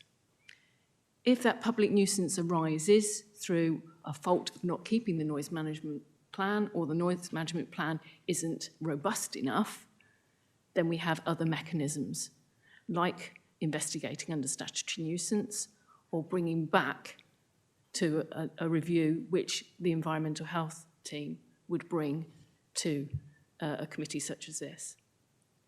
And then we would have that body of evidence to say to the committee, we don't think this is working, or we need to think about it in a different manner. And then it would be with the committee to make those choices which were outlined by the licensing team, which ultimately could lead to the revocation of a license. And that's a big stick, okay? Is that okay?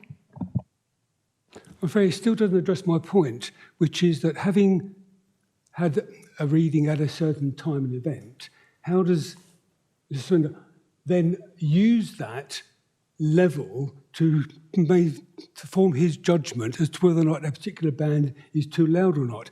And I refer to the complaint record form that I fill in as part of your process. I'll just run through it. Mixed rock band, average volume.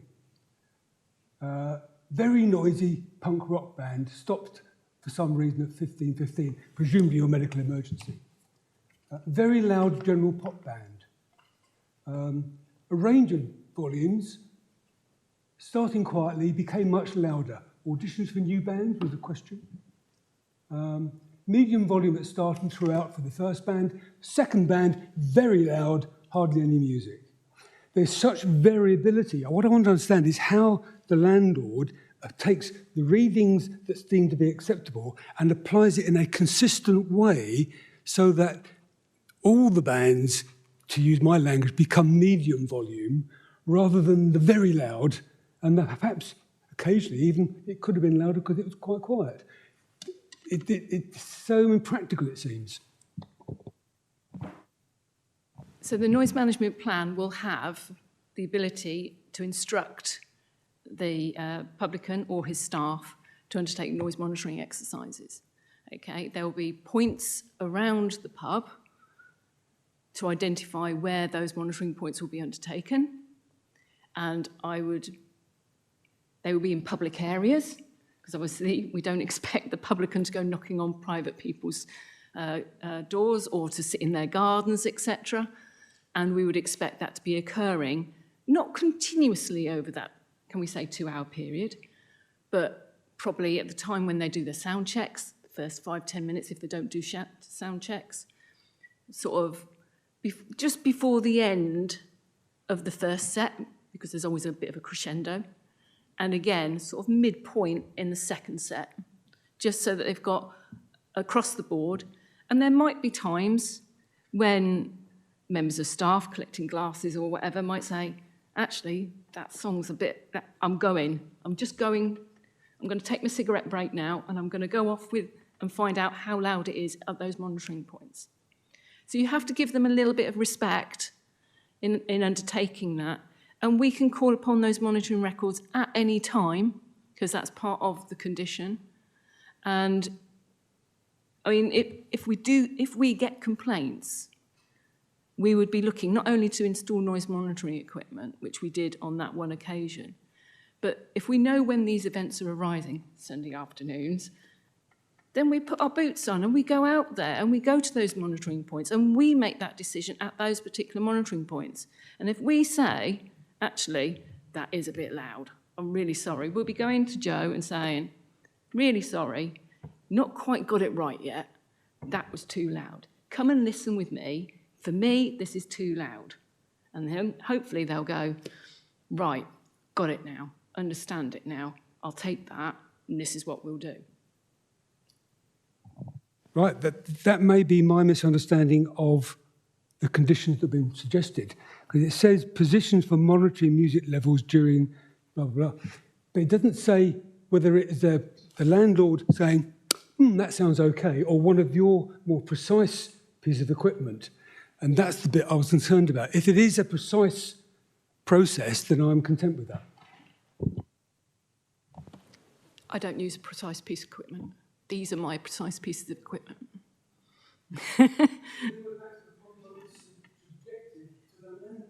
Public nuisance is a subjective assessment. You can't avoid that. That is what it is in law. It's a subjective assessment. And we look at, across the board, various parameters to make that subjective assessment. Frequency, duration, severity, what time of day, how many people in the residential area are affected. It's not just a single point of decibel level, which I know you would like to grasp at.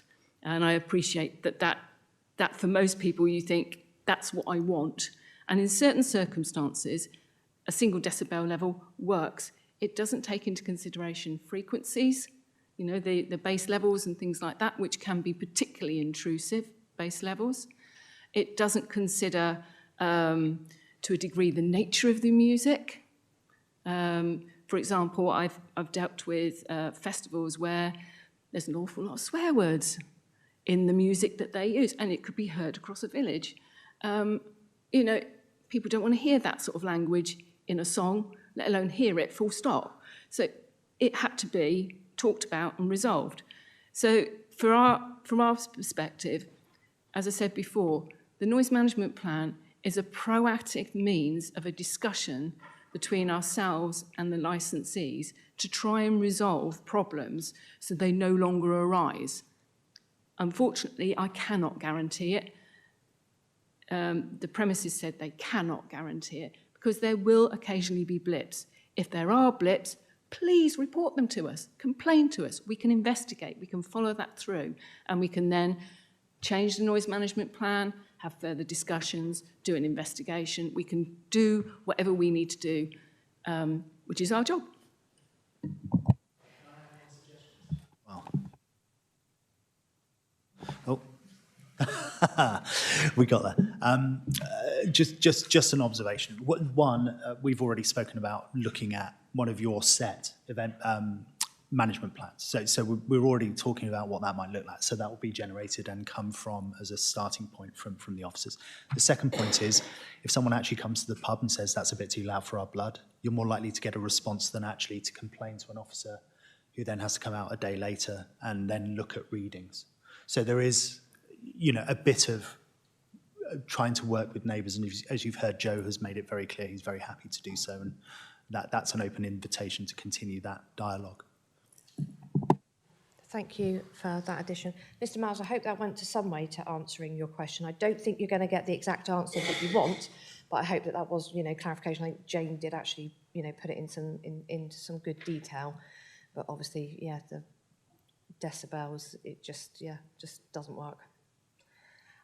Do you have any, because I'm a bit mindful that we were getting a bit off piece there, but I wanted to make sure that you were fully understanding of what was being suggested, and obviously to make sure that you were answered to some degree. Do you have any further questions for the applicant? I think I'd be going over old ground that it's going to be denied anyway, so there's no point. Okay, thank you. I will now move on to the representatives that have that have supported you in the review. I can either go by the list, or if you just want to yes or no. Do any of you have any questions for the applicant, and that they do need to be questions that warrant an answer?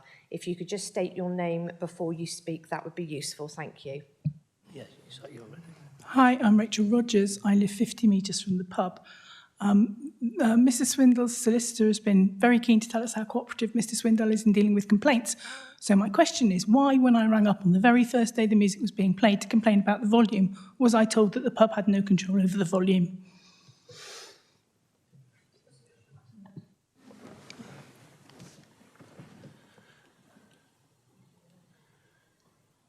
If I may, Mrs. Rogers, I remember that phone call very vividly. It was the first complaint we'd ever had, and I think on our very first music.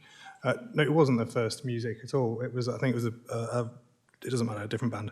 I'm afraid we've got a difference of recollection. As I recall, you asked if we could turn the music down because it was too loud, and I believe my response was something in the region of, I could ask them to turn it down, but I don't feel they are too loud. I've got one person phoning in telling me it's too loud. I've got circa 100 people sat in my garden enjoying it. That was where it sort of began and ended, I'm afraid. No further. There were further phone calls that day, and again, they were all very agitated and confused. I believe at one point, now I identify as you, Mrs. Rogers. This is the first time I've been able to identify who the anonymous prior caller was. We had things such as, I told you that we had a license to play music until 4 o'clock, which, as we all know, was never the case. So I'm afraid that was a misunderstanding. I think, again, there was a phone call at 4 o'clock, rather aggressively telling me I was in breach of my license conditions, which I robustly said I was not.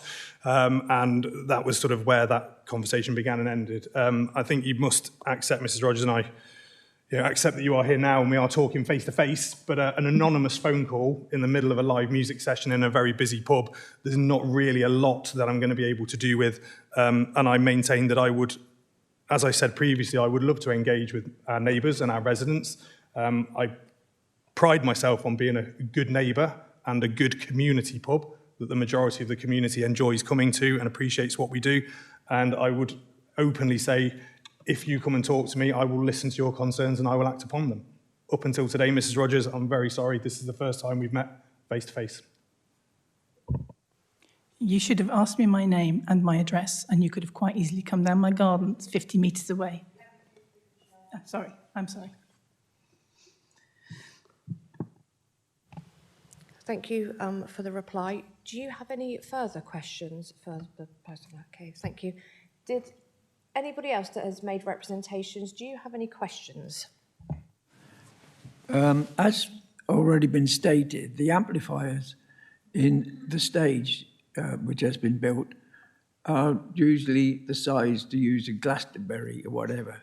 Could he change the speakers or amplifiers, what they are, to ones for a small garden. It is a small garden. And Because we we do- look down on it. But when we close all our doors and all the windows, like many other residents can't even listen to their television. We are now in the situations where every Sunday we go out.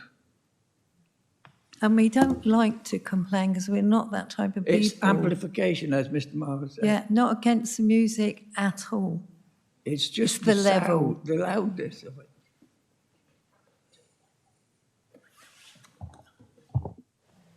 Thank you.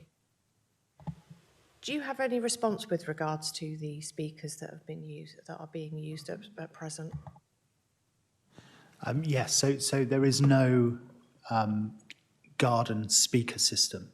So the bands bring their own equipment. Now, having played in bands myself for 12 years, you can have a very small looking amplifier that is incredibly loud and a very large one that looks very impressive but doesn't do very much. This is about management of the noise, not really about the size of the cab, if I could be so bold as to suggest.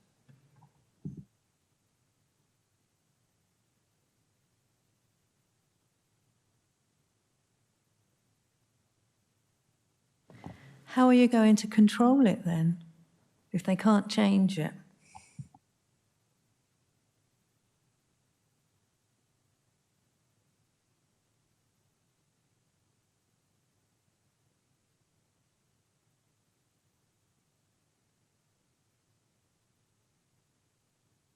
Sorry, apologies.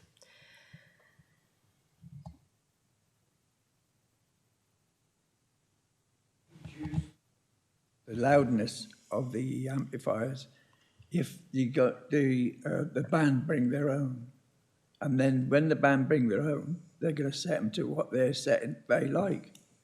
It's a very small garden, and you don't need Glastonbury-sized speakers.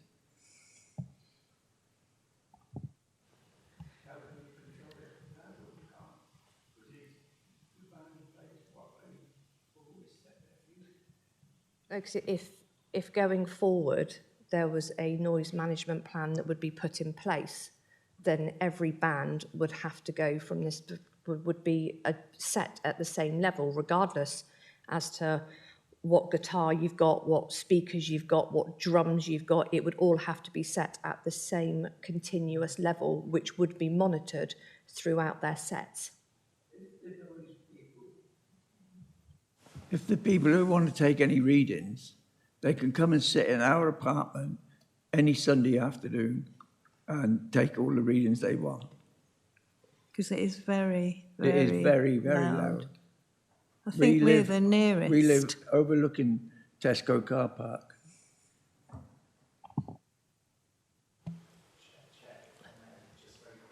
The points, just to clarify, all the bands are paid, so all the bands effectively have a contract, and if they don't stick to the rules and do what they're told, they ain't coming back.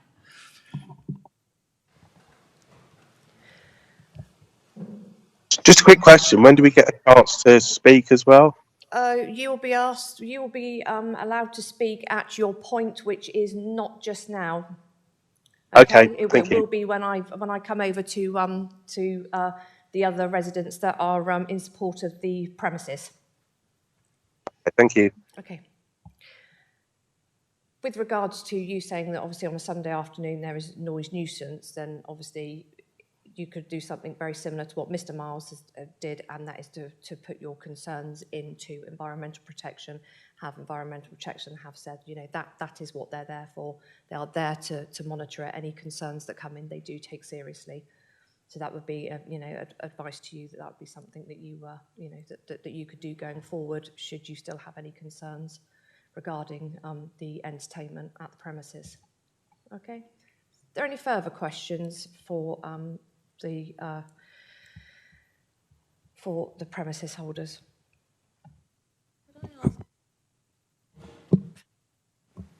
Could I ask Mr. Swindell, how many people we've seen we've had sketched out for us the outline, the radius, which is affected on a Sunday afternoon, say, by the music there. How many people would you guess live in that area? I know you can only guess.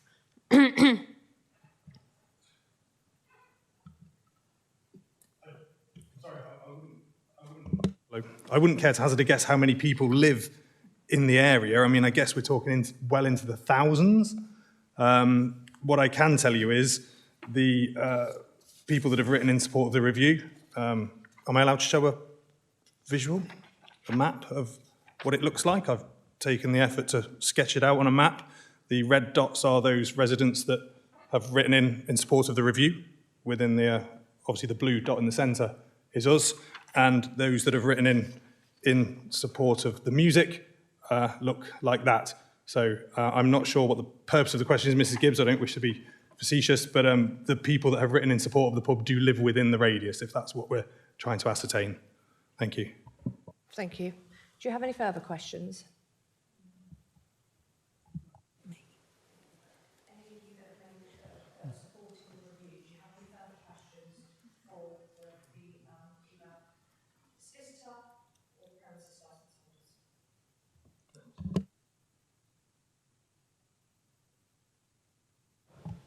No.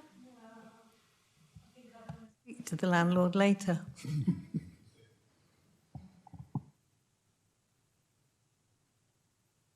I think,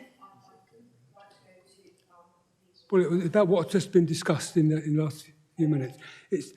There seems to be quite a level of understanding between environmental health and the legal team about what a music management plan embraces. And part of the problem is that I think others are struggling under is we don't know what these things contain. Could we see an example, please? No noise management plan is the same. It depends on the venue. It depends. There won't be what we have in front of us here has what has been offered up by the solicitor and by the licence holders in conjunction with some discussions they've had with environmental protection. There is nothing saying that after this review that we even need to take this into account. It's our decision as to what we feel is proportionate here today for everybody. You know, it's in the report what we can do. We can do nothing. We can leave it as it is. We can remove the Entertainment Act. I'm going to say that's probably got that wrong. We can remove the DPS. We can revoke the licence. You know, we have decisions here today. So the noise management plan will always be something that it will evolve all the time. It will change. It will probably change all the time because it's not going to, you know, I'd be highly unlikely it's going to be right from the offset if it's even taken into account. So because it's still very early on, for us to make our decision, we can make our decision. If we make our decision and we've decided no, then there's no point in putting masses and masses and masses and masses together, you know, when it might be quite pointless. But it will, if it is something that does become available, then yes, I'm sure you would be able to see what that noise management plan is like. I will just go back to Jane. Under the Freedom of Information Act, you can request a copy of the noise management plan. But please, can we get it set in stone first? Does that answer your question as to why? Yeah. Great deal of knowledge about a particular aspect of this discussion around management plans and monitoring positions and monitoring techniques that was intimately known by a small group, and I still don't quite grasp how it all works. But I'll wait to see what comes out. It's because they are the professionals. Okay. Do any of you have any further questions for... no? Okay. I'm going to go now to the people that have supported the premises. Do you have any questions for Mr. Warne or Mr. Swindle with regards to what we're hearing today? No questions? And we do have some virtual. Who did we have virtually? Mr. Foskett. Don't want to miss you out because I don't know if you think that I have, because I haven't. I just wondered, do you have any questions for the solicitor or the landlord or landlady? I'm going to take that as silence. Silence is golden, do I? He was there, and now, yeah. But he will have his chance to have his say anyway, so it's not as though he can't have his say. Mr. Foskett, did you hear that? You are on mute. You're still muted. Sorry, having issues with my phone. Do apologise. That's okay. No question. It was just to ask. It was just to ask if you had any questions. I don't think you did. I'm pretty sure I did get that. No. No. Okay. Sorry, I'm on a pretty dodgy line here, so Okay, apologies. That's all right. I will be coming back to you. That's fine.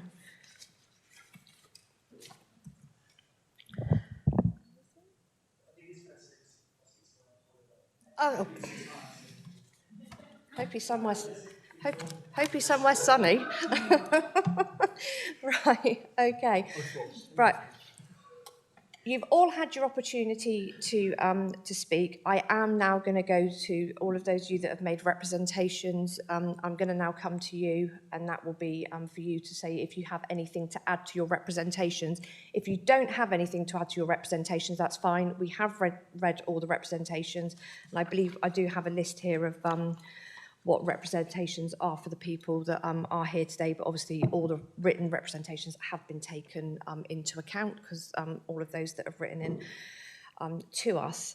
So I will start with those that are supporting Mr. Miles in the review. So I will start with Mrs. Gibbs. Do you have anything that you'd like to add to your representation? I'd simply like to point out that we're in danger, if we're not careful, of taking a small cross-section of people who happen to be in three figures. So we've got a number of people who've written emails in support of the tremendous job I think Joe is probably doing. And I love the idea of a community hub. I don't want to undermine any of that. But there is a silent majority out there of thousands who are affected every Sunday afternoon. And I feel as though, even though we don't have a legal team, we are speaking for them in asking simply, I'll say it again because the message doesn't seem to be getting in, simply asking for the volume to go down. And when I spoke to Mr. Swindell at the pub some time back, and I think it was actually before this by a little, he gave me the very firm impression there was nothing he could do about the volume.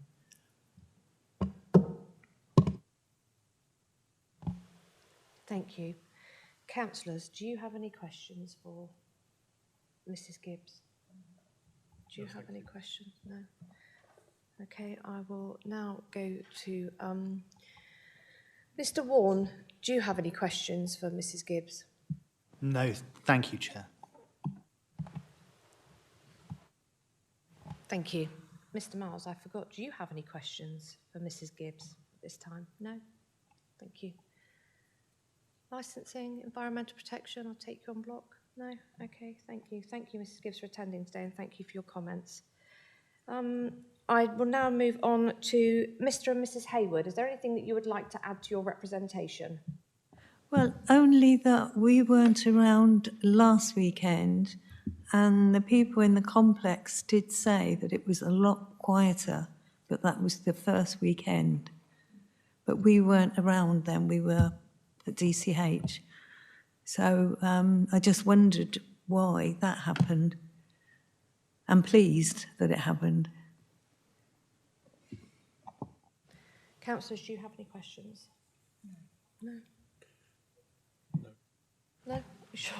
Okay. Mr. Warren, do you have any questions? No, thank you, Chair. Licensing, environmental protection? No. Thank you very much. Mrs. Rogers, is there anything that you would like to have to your representation? Hi. I think as we've already established, I'm Rachel Rogers. I live at 44 Dorchester Road. It's 4 doors down from the Royal Oak, and that's 50 metres away from the pub. Frankly, I might as well live in the pub garden. Most of what I want the committee to consider is outlined in my written submission, which I think is the penultimate one. And I do really appreciate the Chair's assurance that these have all been read. Just to summarise, from my perspective, there's 4 main causes for concern: volume, frequency, quality of sound, and the way that the landlord and his team have handled complaints. As Mr. Miles has said, of these, the most significant is the question of volume. I've considered the landlord's own suggestions, and frankly, I cannot really see that they will significantly improve the current situation. And indeed, there seems to be some element of disingenuousness where what's claimed to be an improvement, I don't actually think will be. In the Dorset Echo, the landlord said that he was bemused by the request for a review, and frankly, I'm a bit bemused that he was bemused, because as the submission suggests, several people, including myself, have raised the matter over the past 3 years. The only reason that I haven't previously requested a review is because the level of the noise has caused me to consider selling my home, and I wouldn't want to declare that on my sales documents. However, I don't want the landlord to lose his licence, or even for the live music to end completely. When we first moved to the property, there was always live music inside the pub. It caused absolutely no problem, and frankly was sometimes a pleasure. The problem has been when the music went outside and with the volume. I merely want to be able to sit in my garden and hold a normal conversation. I would therefore really urge the committee to accept the original environmental health submission, which is, I think, listed at Appendix 3, and specifically the paragraph which recommends restricting external entertainment to fortnightly on 1 day of the weekend, plus a limitation on the sound source level, or even better, a transfer to acoustic music. And I do not think that the sound level should be at the discretion of the landlord, because as Mr. Miles has pointed out on several occasions, that hasn't really worked previously. Thank you for your time.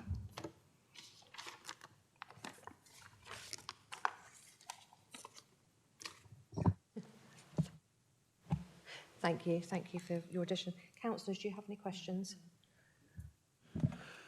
Have you drawn any satisfaction from the remarks put forward by environmental protection or environmental health regarding the fact that a noise management plan can be and should be proactive, that involves you and it involves them, and it's not just one-sided, but it's about how you can work together in the future to make sure that all round it's a sensible plan? Have you drawn any satisfaction from those comments? Yes, and I would very much like to have one of those in my garden, because frankly, that would be quite helpful. I've tried to record it myself in the past, but I could never get the recording to sound as loud as the music does. So there's absolutely no point in submitting anything that sounds much quieter than what I'm hearing and the vibrations that I'm feeling when I'm inside my own home.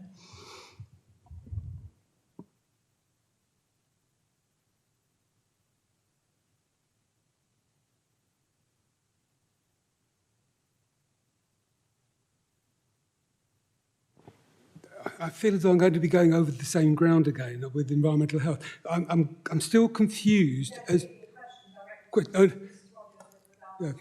Oh yes. I know that I can't speak on behalf of all residents. Would you therefore find a regular acoustic programme, non-amplified, a totally acceptable way forward?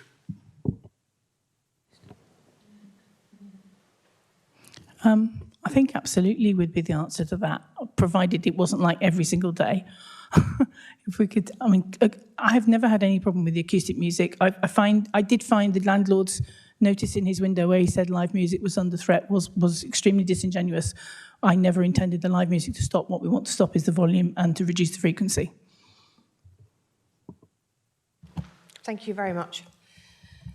Mr. Warren, do you have any questions? No, thank you, Chair.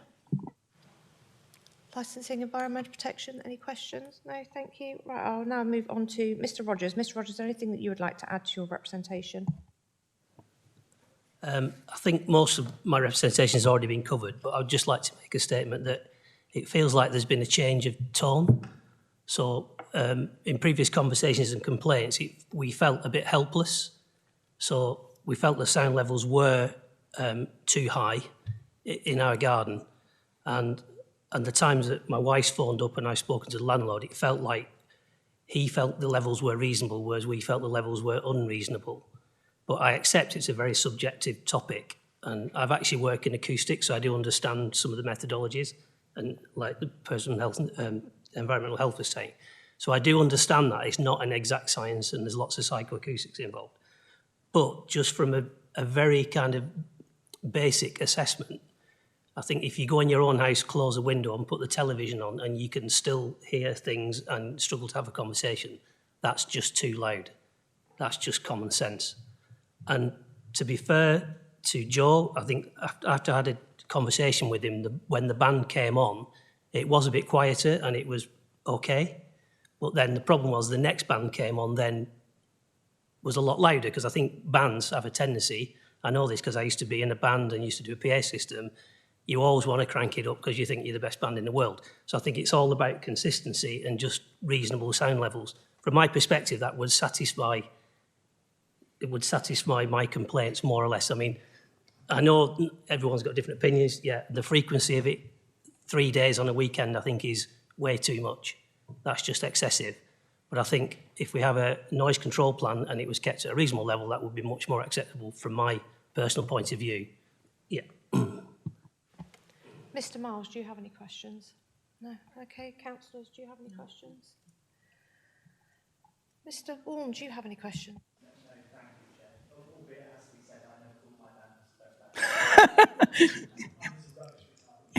Mike's brother's band thinks he's the best band in the world, I can assure you.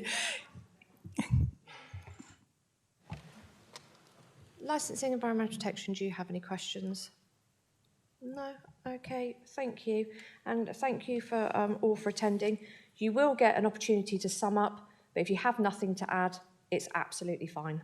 Okay, and now I'm going to now move on to those that no, do the end.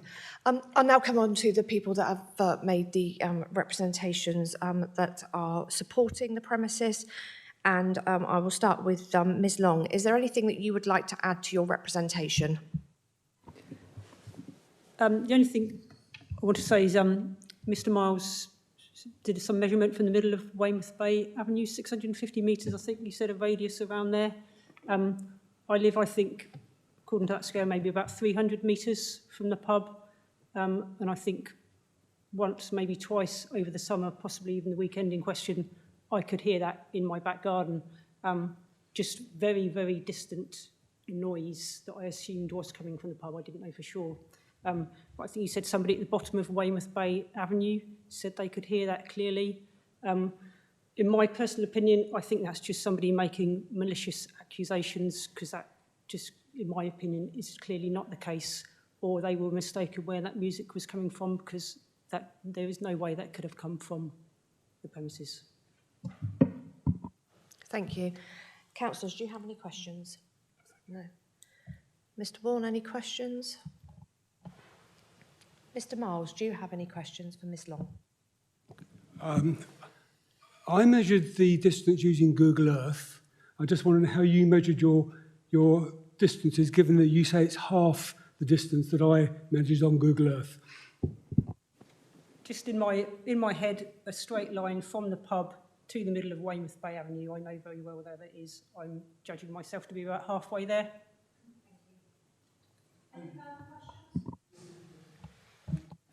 There's a representation on the pack from a resident at the bottom end of Weymouth Bay Avenue who states they can hear the music and submitted a video of that music.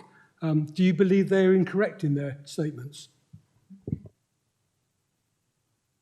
Come in there, as it's with a representation to somebody else's representation, it's not with what Ms. Long has put in. Ms. Long cannot comment on somebody else's representation. she was commenting, she challenged them as being correct and not viable. So I'm challenging her to prove why they're not viable. Chair, sorry, as a matter of principle for your legal advice, I do wonder if we're heading into cross-examination territory a little, which would concern me and probably concern you too. We probably are to some degree. Might be better to move on. Do you have any further questions?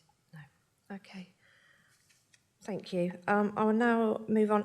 My next one is Mr. Foskett, who is remote. That's if he's not on a sun lounger somewhere.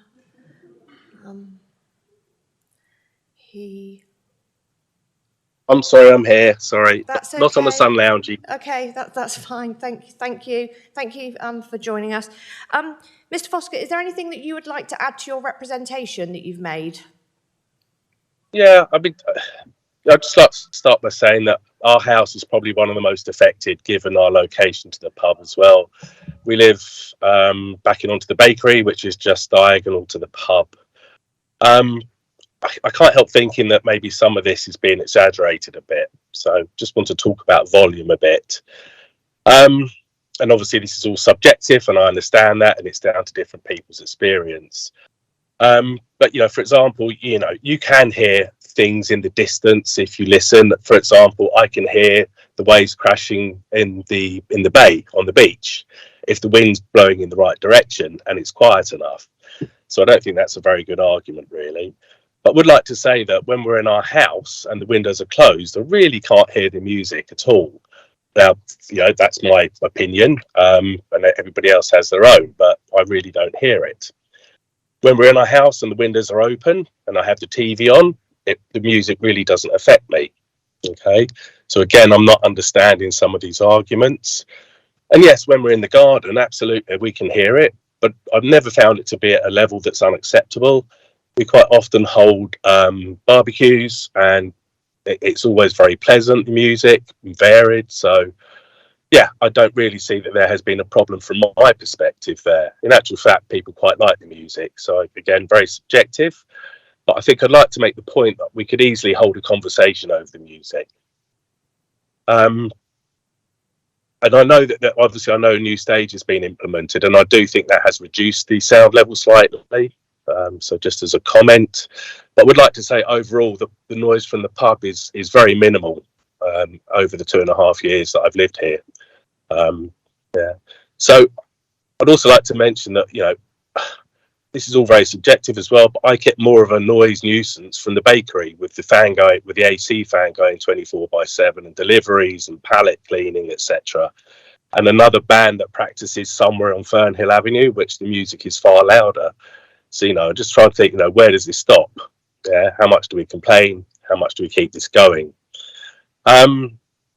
So I guess in summary, I'd just like to say that we don't consider the music to be a nuisance. Generally, it only goes on for 2 hours on a Sunday, maybe a little bit longer. And I truly believe our local businesses need our support right now. And I understand that we're talking about the sound levels, etc. But we should really try and encourage our pubs, and not try to punish them for any reason. And I think that's pretty much what I'd like to say. Okay, thank you. I'll just go around the room, see if anybody has any questions for you. Councillors, do you have any questions? No, thank you. No? Mr. Warren, do you have any questions? No, thank you, Chair. Mr. Miles, do you have any questions? Okay, thank you. No, we have no questions for you, but we will give you a chance to sum up shortly if you wish to. Thank you. Okay, thank you very much. Thank you. I will now move on to Mr. Cleary. Do you have anything that you would like to add to your representation? Okay, thank you. I'll take on block. No questions? No, with regards to Mr. Cleary's report?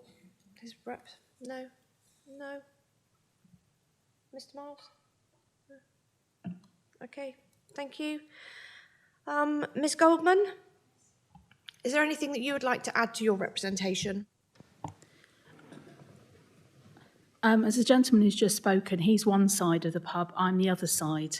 I'm the nearest patio on and has a garden on the Lobmore Hill area of Weymouth.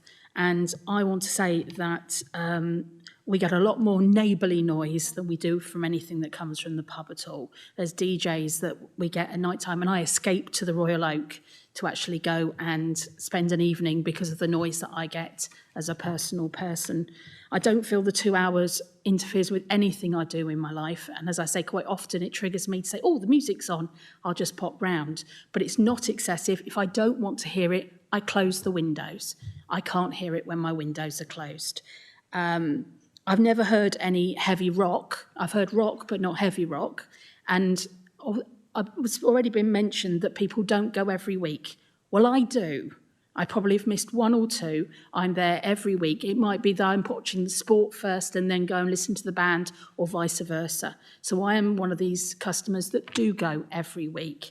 And although I could, as I say, I do hear it enough to be able to say I can hear it, I just close the windows. I don't hear it if I close the windows. Since Mr. Swindell's taken over the Royal Oak, as a lone female, I feel completely safe to go there, and I choose to patronise the Royal Oak rather than going to see bands in town, because I know they're going to come to the Royal Oak, and I know I can sit and have a conversation with friends and not be somewhere which is probably over noisy in town where I can't. Thank you. Councillors, do you have any questions? No, thank you, Chair. No. Mr. Warren, any questions? No. Mr. Miles, any questions? No. Licensing? No. Thank you. I'll now move on to Ms. Ruddock. Do you have anything that you'd like to add to your representation? Yes, thank you. Yeah, I live just about 75 metres away on a straight line on the other side of Dorchester Road. Our garden, we can't hear any noise from our garden, from the music, but we regularly attend the Royal Oak to the music. I think the seagulls cause more noise disruption than anything we could hear. We don't want to regulate them within to the inch of their lives by saying how low they can fly or what they can do at what time. I just say I'm glad we're all in agreement that nobody wants to stop the live music. It is part of the Weymouth music scene. It has to be encouraged, the musicians that play there. I think Joe and Jackie have done a wonderful job running the pub. It's very, very well run. And I just wish a common sense approach to this could have been, instead of going for a full license review straight away, could they not have had to approach the landlord first? And until that, why are we wasting all this taxpayers' money here, council tax money, just because, it's something that could have been solved by reasonable people? I'm sure Joe could have put some measures in place that, I don't know, but something that would absorb the sound of the music, maybe slightly travelling a little bit more. But as I say, if neighbours either side don't cause it an issue. So it is quite subjective, and I can't see. I think pubs, they perform more than the community hubs, and that a lot of people, there's a lot of enjoyment. I go there every week to the music. I've got many videos. My mum, who's 80, goes there. My neighbour, who's a little baby, takes a little baby as well. So it is a big family thing, nice atmosphere. And I can't see, thankful that nobody wants to stop it as such, maybe just trying to, but you can't, regulate pubs within an inch of they're already facing enough regulation without having to go through all of this. I appreciate you want to enjoy your garden, and you should be, but it has to be some common sense approach with some measures that are not, they are reasonable, and they have to make, it's a tough business to run. They have to put these events, but already I think the measures that they're proposing to put in place are quite restrictive, so I just don't think it's necessary, some sort of noise abating measures that could have been put in place without coming to this would have been, too much common sense, I suppose, to ask. But thank you. Councillors, do you have any questions? Mr. Warren, do you have any questions? Mr. Miles, no? Licensing? No.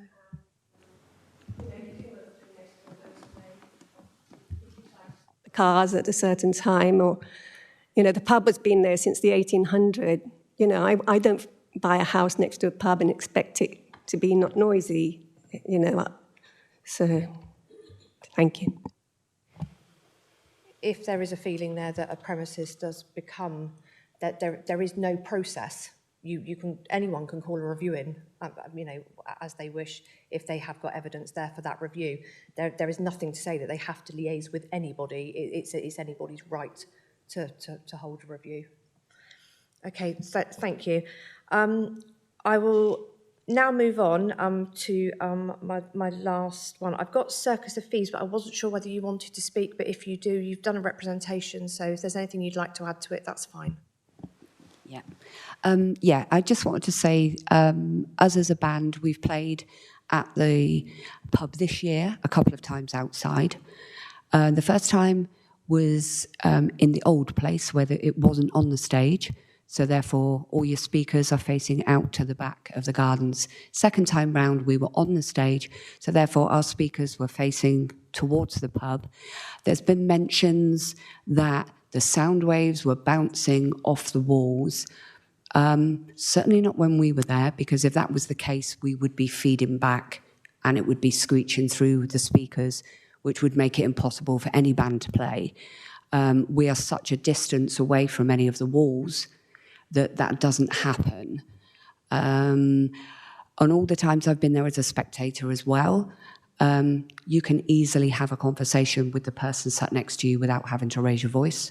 As performers, it doesn't matter what size speakers you take or your amplifiers, you use your common sense on what levels are acceptable for where you are. The last time we were there, Joe was actually going round with the sound level indicator, taking readings throughout, and in our eyes, he couldn't have done any more than that. Thank you. Councillors, do you have any questions? No, thank you. Mr. Warren, do you have any questions? Mr. Marsh, do you have any questions? Licensing, do you have any questions? Okay, I've got one from Environmental Protection. Could you tell me the last time you actually played at that particular premises? Yeah, it would have been on approximately the 27th of August. It was the bank holiday weekend, the Sunday. Thank you. I was just trying to judge whether it was the weekend last that this couple had missed, but their friends had said had been reduced in volume. That was all. Thank you. Thank you. Okay, did you have a question? You went for it. That weekend, I recorded two bands. Medium volume at start. Were you the 2 o'clock band? Yes, we were. I appreciate your lower volume. I recorded it as such. It was followed by the very loud second band, which sort of proves the point. Thank you. We did actually stay around to watch the second band. We were still able to talk amongst ourselves at a comfortable level without having to raise our voices. Thank you. Right, I have covered everybody with questions and additions to their statements that they've wrote. I'm now going to move on to summing up. So this is your chance to give us your final words. Again, if you feel as though you've said all you've got to say and you have nothing to add to summing up, that's absolutely fine. But I do summing up backwards. So I will start with Circus of Thieves. Do you have anything that you would like to add in summing up? Okay, thank you, and thank you for attending today. Ms. Ruddock, is there anything that you would like to add to summing up? No? Okay, thank you for attending. Ms. Goldman, is there anything that you'd like to add? No? Again, thank you for attending today. Mr Cleary, anything that you'd like to add in summing up? Okay, thank you. Mr Foskett, is there anything that you would like to add to summing up? No, I think I said it all. Okay, thank you, and thank you for taking the time today. Ms Long, is there anything that you would like to add to summing up? No. Okay, thank you very much. I will now come over to Mr Rogers. Is there anything that you would like to add to summing up? No? Okay. Mrs Rogers, is there anything that you would like to add?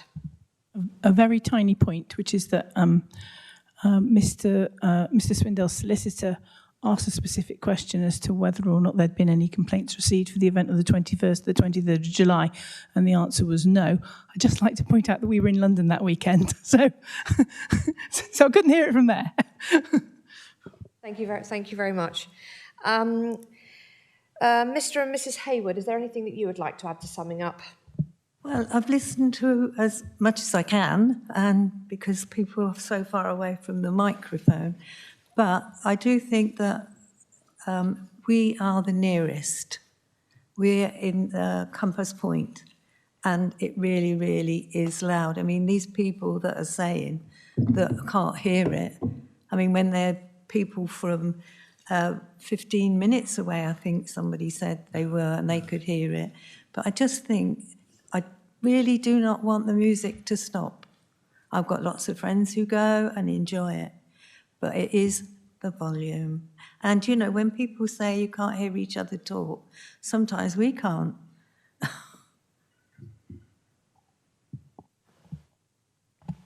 Thank you very much. And Mrs. Gibbs, is there anything that you would like to add to summing up? Yes, thank you. There's been numerous apparently conflicting accounts of the sound. And I have to say, having observed this over a number of weekends, it varies with the direction of the wind.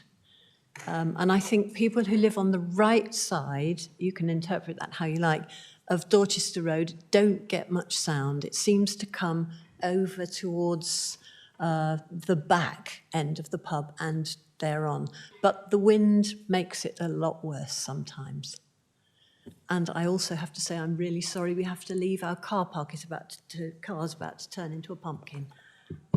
Fine. Again, thank you all for attending today. Appreciate your time. Thank you very much. Okay, I will now move on to Mr. Vaughan. Mr. Vaughan, is there anything that you would like to add to your summing up, please? I do have a few comments, but I think Joe just wanted very quickly, if that's okay, to say a word. Yeah, just in summing up, if I may, I'd just like to put forward that I've mentioned before, we are a community pub. I'm very proud that we're a community pub. If we listen to some of the versions of events that happen in isolation, it might sound that we're a rock venue and that's all we do, and that couldn't be further from the truth. I'd just like to put forward that we do value all of our neighbours, and we would very, very much like to work with them, not against them, and that has always been the case. And just to emphasise, if anybody has visited the pub garden during these music events, anybody would be able to see the demographic that we have in there. We have everybody in there. It's been mentioned by more than one person this morning, that we have everybody from young children, families bring their young children in. There are people in their 20s, there are couples in their 30s and 40s. We have retired people come down, and everybody, it's something everybody can enjoy. I appreciate not everybody does. It's not a universal, but we are not operating to a niche market. We are operating to the community, and the support that we've had from the community, I'm very grateful for. And to me, that just demonstrates that whilst it's not universally popular, and I have to accept that, I do think we are doing a good job of what we do. And I think we are serving more people than we are upsetting. And I'm more than happy to work with all of the council representatives to do what we can to lower, if not cease, the upset of those people we are upsetting, because that was never our aim or intention.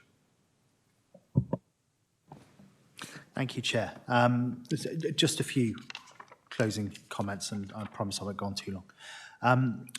I have to go back to my original opening on this, that not all noise is a nuisance, and of course not all nuisance is a public nuisance.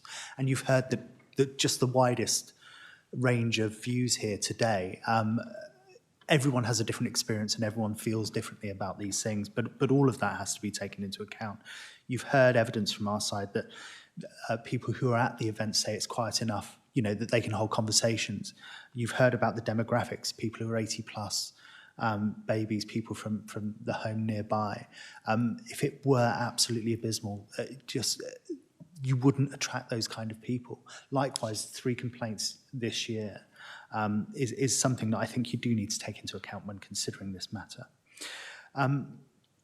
The reason that government chose public nuisance is because music and social spaces are integral to society, and I think we all saw that after COVID, didn't we? That actually we need these spaces and people appreciated them more. I mean, foolish, brave, or you know, with a vision. I think Joe's got to be applauded for taking on a pub during one of the craziest times for hospitality ever, and it's not got better. I mean, you know, things have got worse, if anything, in terms of cost of living crisis, all the things we know about. So kudos to Joe and his team for running a pub that has actually garnered so much support from the community. And that's not to denigrate anything that anyone else has said, by the way, but I'm coming from this side on this matter. You know, some people do perceive different seagulls. Some people do perceive different noises as different nuisances. I mean, seagulls is one example, church bells, busy roads, the early morning lawnmower brigade. I keep coming back to them. You know, people have different views as to what is the thing that annoys them or touches them off. And that doesn't mean that you stop all these activities. You just have to mitigate it and you have to manage it properly. Joe's made it very clear he'll work with the residents, and it may be that they'll not always agree on everything, but actually that is a genuine reaching out olive branch to try and make sure that all parties work together, and actually with Jane and her team sort of acting, if you like, as the honest brokers in the middle and the experts in their field. I'll remind you of paragraph 9.12 of the guidance, which says officers are experts in their field, so you should take their judgment, I submit, very seriously when considering this matter. They can help mitigate anything, as you say, if there are teething troubles in terms of any policies and management policies and how they work. Paragraph 2.22 of the guidance deals with nuisance and deals with noise. And I just wanted to very quickly turn to that. What it says is this: any conditions appropriate to the prevention of public nuisance should be tailored to the type, nature and characteristics of the specific premises and its licensable activities. Licensing authorities should avoid inappropriate and disproportionate measures that could deter events that are valuable to the community, such as live music.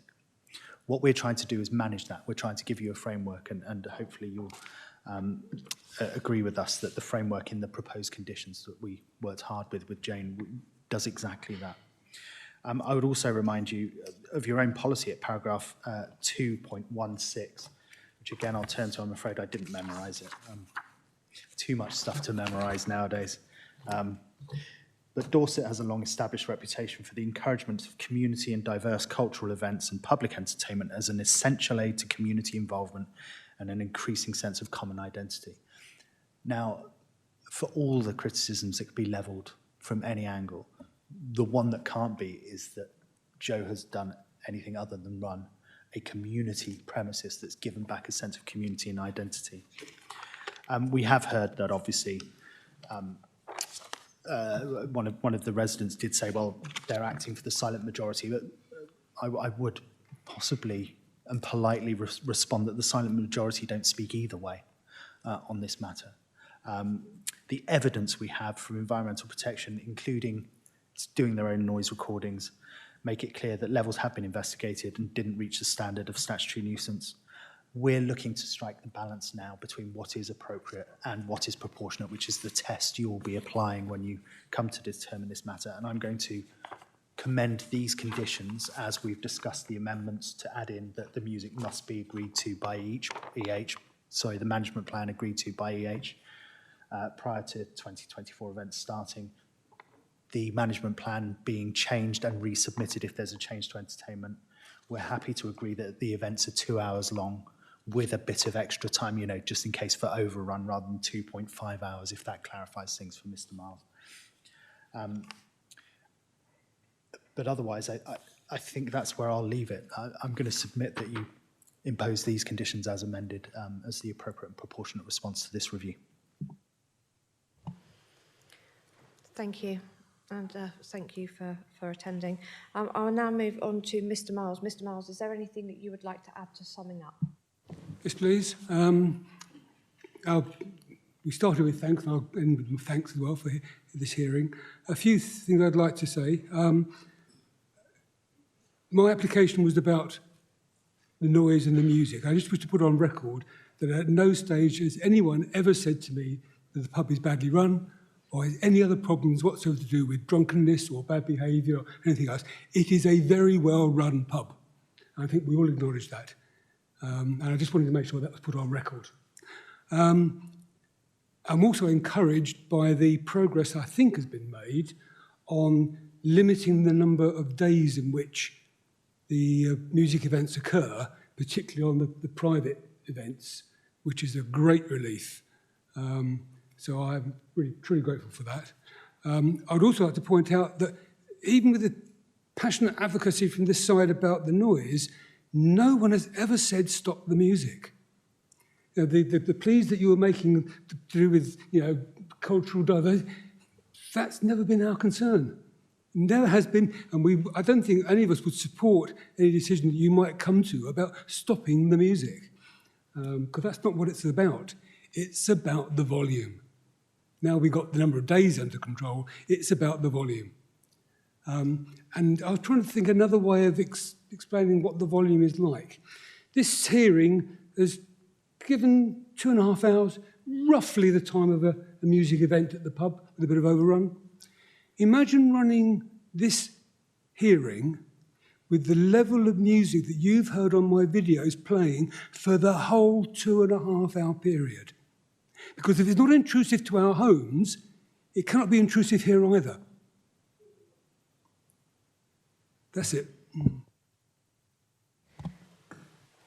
Thank you, and thank you for attending today. Appreciate it. Well, I will now, I do have, obviously, environmental protection here. I don't know whether there is anything that you wanted to add to summing up. No, that's very kind of you, Chair. There's nothing to say. Okay, I will now move on to the licensing officer for summing up then, please. I too have nothing further to say. Okay, thank you.